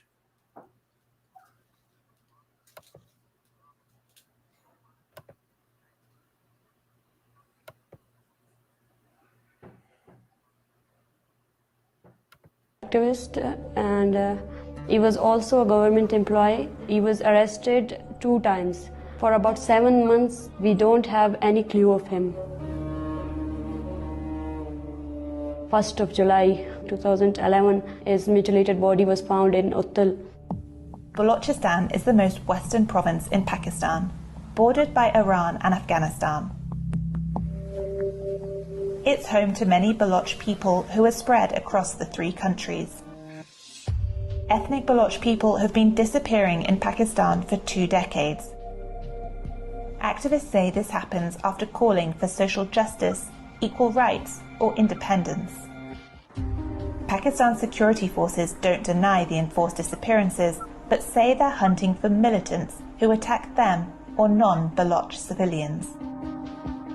Fighting between the Pakistani military and Baloch insurgents has left the region in a war-like state. Activists claim anywhere between 5,000 to 50,000 people are missing. However, the UN puts this figure at around 1,000. The forcibly disappeared are at risk of torture and death in captivity. A proposed amendment bill to criminalise enforced disappearances has been pending in Parliament for over 2 years.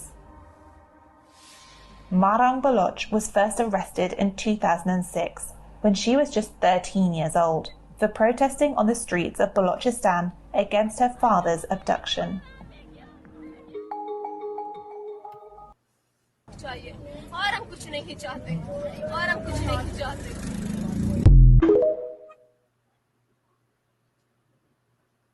लेकिन हमें हमारे भाई चाहिए हमें हमारे मुहाफिज चाहिए हमें हमारे मुहाफिज चाहिए हमें और कुछ नहीं चाहिए पाकिस्तान से हम ये मुतालबा करते हैं हमारी नस्ल कुशी बंद की जाए और हम कुछ नहीं चाहते ना हमें गैस दी जाए ना हमें बिजली दिया जाए ना हमें सैन तक का सोना चाहिए ना हमें गवादर के वसाइल चाहिए ना हमें कोयले चाहिए ना हमें फैसिलिटीज चाहिए हमें हमारे भाई चाहिए हमें जीने का हक चाहिए और हम कुछ नहीं चाहते। MQM के सीनियर रुकन कॉमरेड मोमिन खान मोमिन भाई की बलोच अमन मार्च में शिरकत। मजलूम बलोच के लिए अल्ताफ हुसैन भाई की तरफ से खैर सगाली पैगाम। अल्ताफ हुसैन भाई मजलूमों के साथी हैं, ये कहा डॉक्टर मारंग बलोच ने।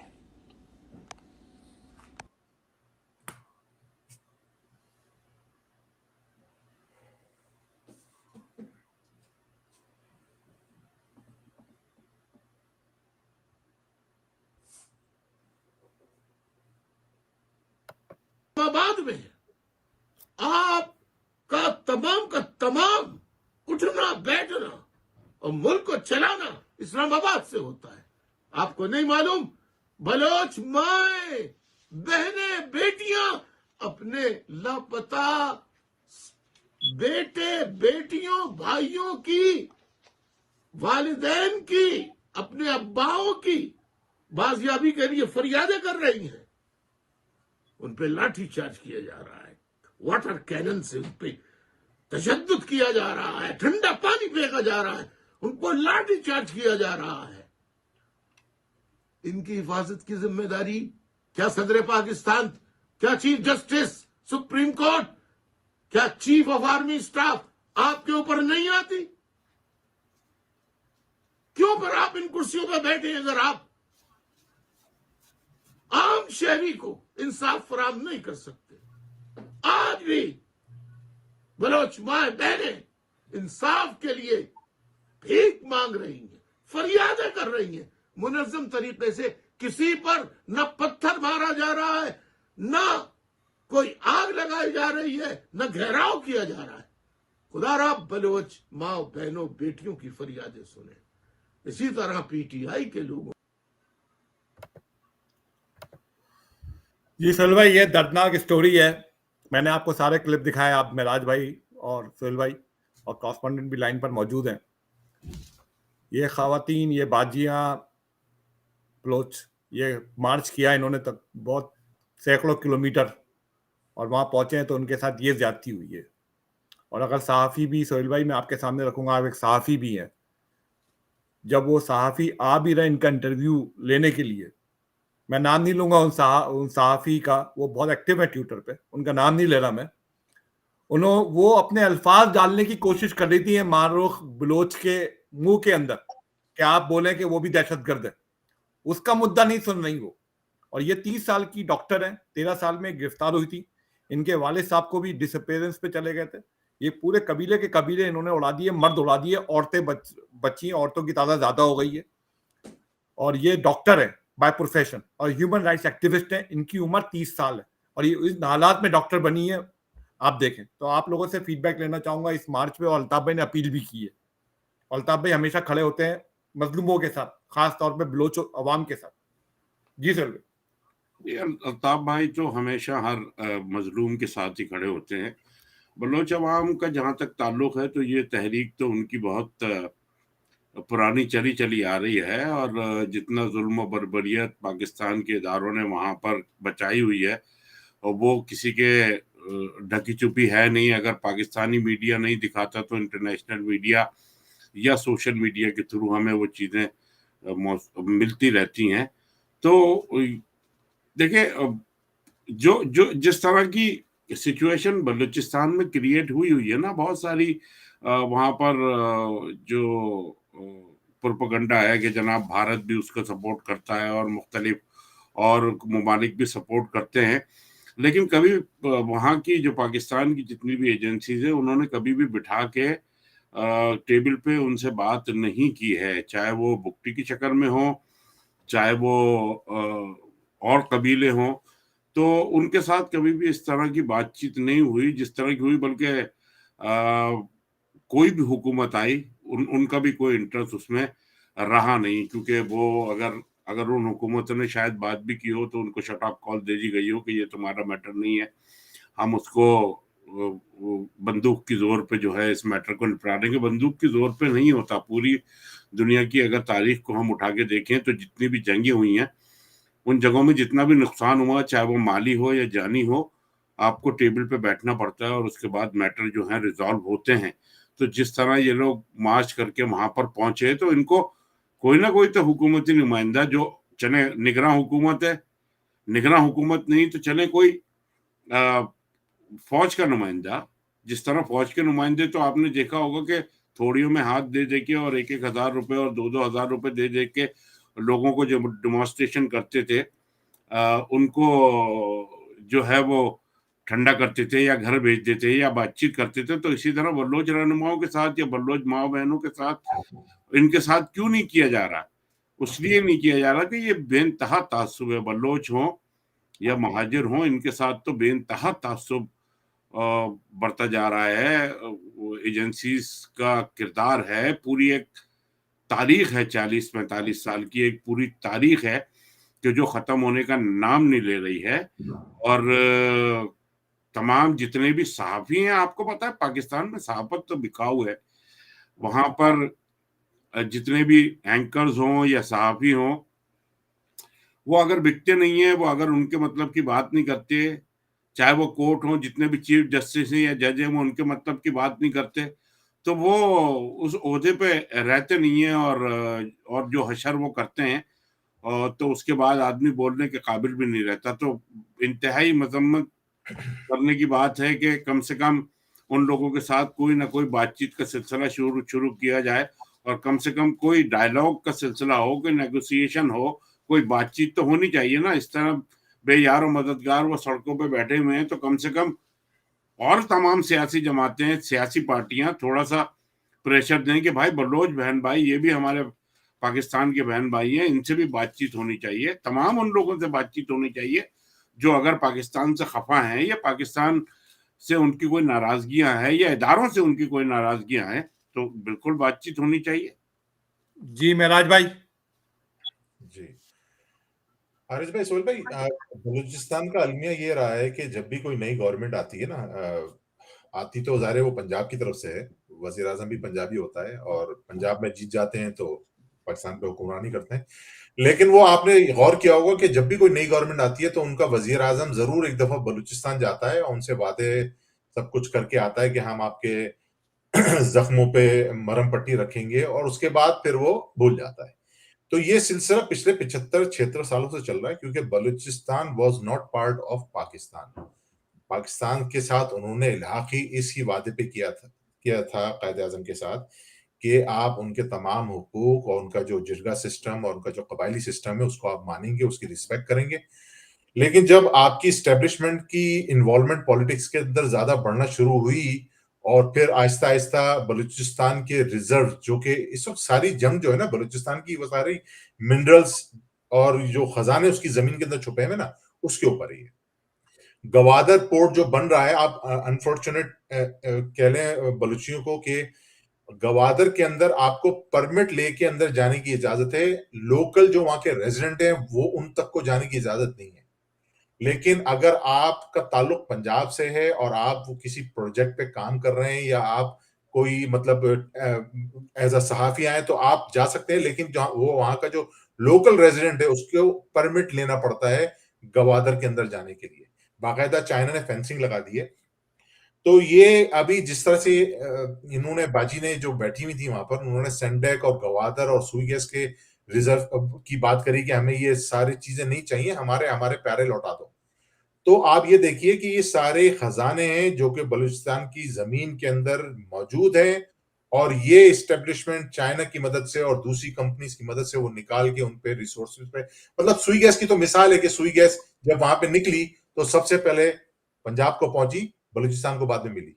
तो ये सब इन्हीं खजानों की जंग है। लेकिन अनफॉर्चुनेटली पिछले 75 साल से बलोचियों को इन्होंने गायब कर करके मार मार के इस वक्त पाकिस्तान के सबसे बड़ी नस्लकुशी बलूचिस्तान के अंदर हो रही है। एमक्यूएम के शहीद कारकुनान की तादाद अगर 25-26 हजार है तो इनकी तादाद तो लाखों में जाती है। इनके लीडरान जो हैं वो इस वक्त स्विट्जरलैंड और जेनेवा के अंदर क्यों बैठे हैं? वो इसलिए बैठे हुए हैं कि इनकी आबादी का तनासुब इतना डिसबैलेंस हो चुका है कि इनके मर्द कम हो गए, इनकी औरतें ज्यादा हो गई, क्योंकि इस तादाद में इस स्टैब्लिशमेंट ने इनके मर्दों को वहां से उठाया है शक की बुनियाद पर या किसी भी बुनियाद पर। अगर आप इनके लिए पढ़ा लिखा होना भी बहुत बड़ा जुर्म है। इनकी औरतें तो पढ़ रही हैं, लेकिन मर्द अगर पढ़ रहे हैं तो उनके बारे में भी शकूक व शुबहात है कि कहीं ये जबान ना खोलें, क्योंकि इनके अंदर शऊर आ रहा है। तो मर्दों को उठा उठा के और फिर जो जुल्म और बर्बरियत के यहां तक के सुना गया कि इनको उठा के लेके जाते हैं, हेलीकॉप्टर से जिंदा फेंक देते हैं। ये सब चीजें अब इंटरनेशनल मीडिया में आना शुरू हो चुकी हैं और काफी अरसे से आ रही हैं। लेकिन अफसोस कि हमारी अशराफिया, हमारी स्टैब्लिशमेंट, हमारे कर्तर धर्ता होश के नाखून लेने का नाम ही नहीं ले रहे हैं।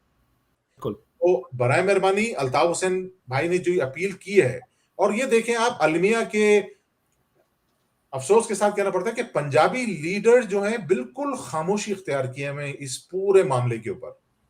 कोई एक आप पार्टी का लीडर आप निकाल लें जो कि किसी भी फोरम पे आके इन बलोचों के बारे में बात कर रहा हो या इन गुमशुदा लोगों के बारे में बात कर रहा हो। सिर्फ और सिर्फ अल्ताफ हुसैन भाई बात कर रहे हैं, और अल्ताफ हुसैन भाई भी बात क्यों कर रहे हैं? क्योंकि इन सब चीजों का जो चीजें इन बलोचों के साथ हो रही हैं, इन चीजों को तो हम भुगत ही रहे हैं पिछले 92 के बाद से। तो हमसे ज्यादा बेहतर इन चीजों को और कौन जानता होगा? अल्ताफ हुसैन भाई से बेहतर इस जुल्म और बर्बरियत को कौन जानता होगा? तो तवातर के साथ अल्ताफ हुसैन भाई ना सिर्फ बलोच, मतलब अल्ताफ हुसैन भाई तो ज़ाहिर हर मजलूम का मसीहा है।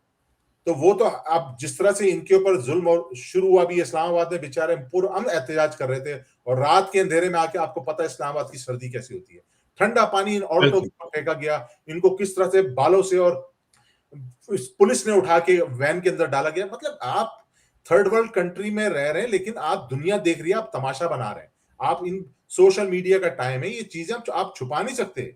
वो दौर गया जब 92 में आपने पंजाब के प्रिंट मीडिया के अंदर सिर्फ, क्योंकि उस जमाने में प्रिंट मीडिया होता था, आपके पास फेसबुक, सोशल मीडिया वगैरह, इंटरनेट ये तो होता नहीं था। तो आपने जितना एमक्यूएम को बदनाम करना था कि ये बोरीबंद जमातों वाली जमात है और ये भत्ते वाली जमात है, आप जितना बदनाम आपने एमक्यूएम को करना था प्रिंट मीडिया के जरिए आपने किया। लेकिन अब भाई सोशल मीडिया का टाइम है, अब आप होश के नाखून आप 2G नेटवर्क में अभी तक जी रहे हैं, अभी 5G का दौर शुरू हो चुका है। जुल्म होगा, कहीं पर भी आवाज उठेगी और नजर आएगा। लेकिन ये बकौल वो क्या कहेंगे उनको कि डफर्ड जनरल या एस्टेब्लिशमेंट, इनकी समझ में नहीं आ रही है बातें, क्योंकि ये 2G नेटवर्क के दौर में रह रहे हैं। तो अल्लाह ताला खैर आफियत करे इन बलोच माँ बहनों के साथ। अल्लाह ताला फायजीसा साहब और आसिम मुनीर साहब को अल्ताफ हुसैन भाई की अपील नजर आए, सुने वो और इस पर गौर करें। शुक्रिया हारिस भाई। बहुत बहुत शुक्रिया सोहेल भाई, बहुत बहुत। हमारे प्रोग्राम का दौरानिया एज यूजुअल 150 हो गया है, 2 घंटे में चला गया। टॉपिक बहुत है, मैं अपने सामीन से और नाजरीन से बहुत माजरत चाहता हूँ कि प्रोग्राम लंबा हो गया है, क्योंकि टॉपिक्स बहुत थे और इलेक्शन का दौर चल रहा है, बलोच अमन मार्च भी चल रहा था, उसको भी कवर करना था। तो सोहेल भाई बहुत बहुत शुक्रिया आप सबका। कोई अगर आखिरी वर्ड कहना हो वफा परस्तों को, साथियों को ग्राउंड पे हौसला अफजाई के लिए, आप दोनों साथियों से गुजारिश है कुछ अगर 1 मिनट आप लेके अपने क्लोजिंग रिमार्क्स। देखिए, मैंने तो पहले ही अपने उसमें कहा जब मैं उनसे बात कर रहा था, जो आपके साथ वो करस्पॉन्डेंट थे हमारे, कि ये खराज तहसीन है उन कैंडिडेट्स को जो वहां पर खड़े हुए हैं और जिस दिलेरी और बहादुरी से वो ये इलेक्शन में पार्टिसिपेट करेंगे, अल्लाह ताला उनको जो है उनकी हिफाजत फरमाए और अल्लाह जीत इंशाल्लाह यकीनन अल्ताफ भाई की होती है। अगर कैंडिडेट अल्ताफ भाई का है तो उन्हीं की जीत होगी और आने वाले वक्तों में मजीद जो डेवलपमेंट होगी इंशाल्लाह वो भी डिस्कस करेंगे आपसे, क्योंकि अभी जो मराहिल चल रहे हैं, जब तक फाइनल लिस्ट नहीं आ जाती, जब तक फाइनल कैंडिडेट्स नहीं हो जाते, तो जब तक तो ये मैं समझता हूँ कि 8 फरवरी तक ये सिलसिला हमारा चलता ही रहेगा। और बाकी ये है कि अल्लाह ताला जो है वो तमाम वफा परस्त साथियों को कायदे तहरीक का वफादार बनाए। अल्लाह ताला कायदे तहरीक को लंबी उम्र और सेहत अता फरमाए और हम सब इंशाल्लाह अल्ताफ भाई के साथ शाना बशाना है आखिरी वक्त तक, आखिरी सांस तक। आमीन। जी महराज भाई। हारिस भाई, तमाम आपके प्रोग्राम के प्लेटफॉर्म के तवज्जुह से तमाम वो जो लोग इस वक्त इस जुल्म और जबर के माहौल में भी अपने कागजात नामजदगी जमा करा के आए हैं, सिर्फ इस उस पे कि उन्होंने कायद के साथ जुड़े रहना है, तो याद रखिएगा मौला अली का कौल है कि कुफ्र का निज़ाम तो चल सकता है लेकिन जुल्म और बर्बरियत का निज़ाम नहीं चल सकता। तो सलूट है आप सबको। आखिर में इन तमाम वफा परस्तों के लिए सिर्फ एक शेर, अपने रहबर पे रखना यकीन, बेशक तुम ना भटकोगे रास्ता कहीं। जी अल्ताफ, सदा जी। जी, ग्राउंड पे हमारे करस्पॉन्डेंट मौजूद हैं, अगर आखिरी 1 मिनट अगर आप थोड़ा सा टाइम है तो कह सकते हैं। जी हारिस भाई, बस मैं आप लोगों की इन्हीं कोशिशों की वजह से आप बहुत ज़्यादा जो है ग्राउंड पे मौजूद लोग जो हैं वो आप लोगों को सुनते भी हैं और आप लोगों से इनको बहुत हौसला मिलता है। तो जिस तरह के आप लोग प्रोग्राम कर रहे हैं इंशाल्लाह ताला इनसे उनको बहुत ज़्यादा हौसला मिलेगा। बस आप लोग दुआओं में सबको याद रखें और इंशाल्लाह ताला जीत अल्ताफ हुसैन की होगी और इंशाल्लाह ताला हम जीतेंगे। जी अल्ताफ, जी अमान। अच्छा सोहेल भाई, एक इससे पहले मैं भूल जाऊं, मेरे दिमाग से निकल गया था, हमारे एमकेएम यूएसए के निज़ाम भाई हैं, सीओसी मेंबर, बहुत सीनियर कारकुन हैं, सीनियर साथी हैं, वफा परस्त साथी हैं, उनके भतीजे का इंतकाल हो गया है और 38 साल की उसकी उम्र थी, शादीशुदा वो लड़का था, इंजीनियर, उसको हाई वोल्टेज इलेक्ट्रिकल इंजीनियर था, हाई वोल्टेज उसको करंट लगा है और उसकी नागहानी मौत हुई है। अल्लाह ताला उनके तमाम लावाहिकीन को सब्र कामिल अता फरमाए। और मैं एमकेएम चैनल चैप्टर के वेब चैनल की तरफ से और आप तमाम सामीन, आप पैनल की तरफ से, तो मैं बड़ा उनकी तादियत करता हूँ, उनको अल्लाह ताला हौसला दे। जी, अगर आप एक मिनट के लिए दुआ कर लीजिएंगे तो दुआ में उनका नाम भी शामिल कर लीजिएगा, मतलब, तो थैंक यू। महराज भाई दुआ करेंगे। औज़ुबिल्लाहि मिनश्शैतानिर्रजीम, बिस्मिल्लाहिर्रहमानिर्रहीम, अल्हम्दुलिल्लाहि रब्बिल आलमीन, अर्रहमानिर्रहीम, मालिकि यौमिद्दीन, इय्याका नअबुदु व इय्याका नस्तईन, इहदिनस सिरातल मुस्तकीम, सिरातल लज़ीना अनअमता अलैहिम गैरिल मग़दूबि अलैहिम वलद्दाल्लीन। आमीन। आमीन। हमारी ताला ये तहरीक जिससे हम जुड़े हुए हैं, इस तहरीक में 25,000 शोहदा का खून शामिल है। अल्लाह हमारे तमाम शोहदा को जन्नतुल फिरदौस में आला से आला मुकाम अता फरमाए। इन शोहदा ने अपनी जानें कुर्बान की सिर्फ एक कॉज के लिए, और वो कॉज थी अल्ताफ हुसैन। अल्लाह हमारे कायद, हमारे मोहतरम, हमारे रूहानी बाप, हमारे रूहानी पेशवा, हमारे रहबर अल्ताफ हुसैन भाई को दराजी उम्र अता फरमा। अल्लाह उनकी जिंदगी में जो मुश्किलात आई वो तो उन्होंने सहनी, अल्लाह ताला आगे आने वाली जिंदगी में अल्लाह ताला वो आने वाली जिंदगी में तमाम मुश्किलात को आसानियों में बदल दे। अल्लाह ताला इस महाजर कौम को कायदे तहरीक अल्ताफ हुसैन भाई की सरबराही में अपनी मंजिल मकसूद तक पहुंचा। आमीन। हारिस भाई ने बताया कि हमारे बहुत सीनियर साथी निजाम भाई, उनके जवां साल भतीजे का कराची में इंतकाल हो गया। अल्लाह ताला उनके दर्जात बुलंद करे। अल्लाह ताला बेशक जुल्म मिटने के लिए होता है और सवेरा आने के लिए होता है। अल्लाह ताला हम तमाम वफा परस्तों को अपने कायदे मोहतरम अल्ताफ हुसैन भाई और उनके कॉज के साथ जुड़े रहने और अपनी आखिरी सांस तक उनका वफादार रहने की तौफीक अता फरमाए। और अली रज़ा अब्दी भाई की आज अली रज़ा अब्दी भाई की शहादत की बरसी है। बड़े जीदार साथी आखिर वक्त तक कायद के साथ रहे और यही वजह बनी उनकी शहादत की। तो अल्लाह ताला उनके दर्जात बुलंद करे, आमीन। जमील अता फरमाए। आमीन। अल्ताफ जी, अल्ताफ आमीन या रब्बल। बहुत बहुत शुक्रिया आप लोगों का, बहुत बहुत शुक्रिया आप लोगों का। मैं एक वीडियो शेयर करूंगा, उसके बाद फिर हम प्रोग्राम को वाइंड अप करते हैं। Thank you very much.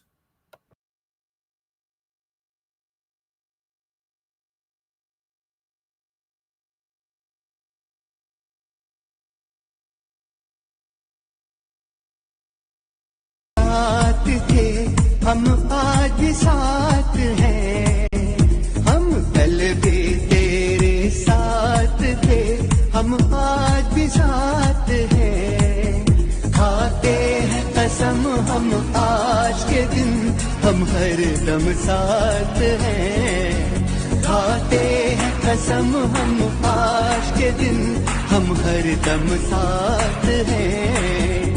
हम कल भी तेरे साथ थे, हम आज भी साथ हैं।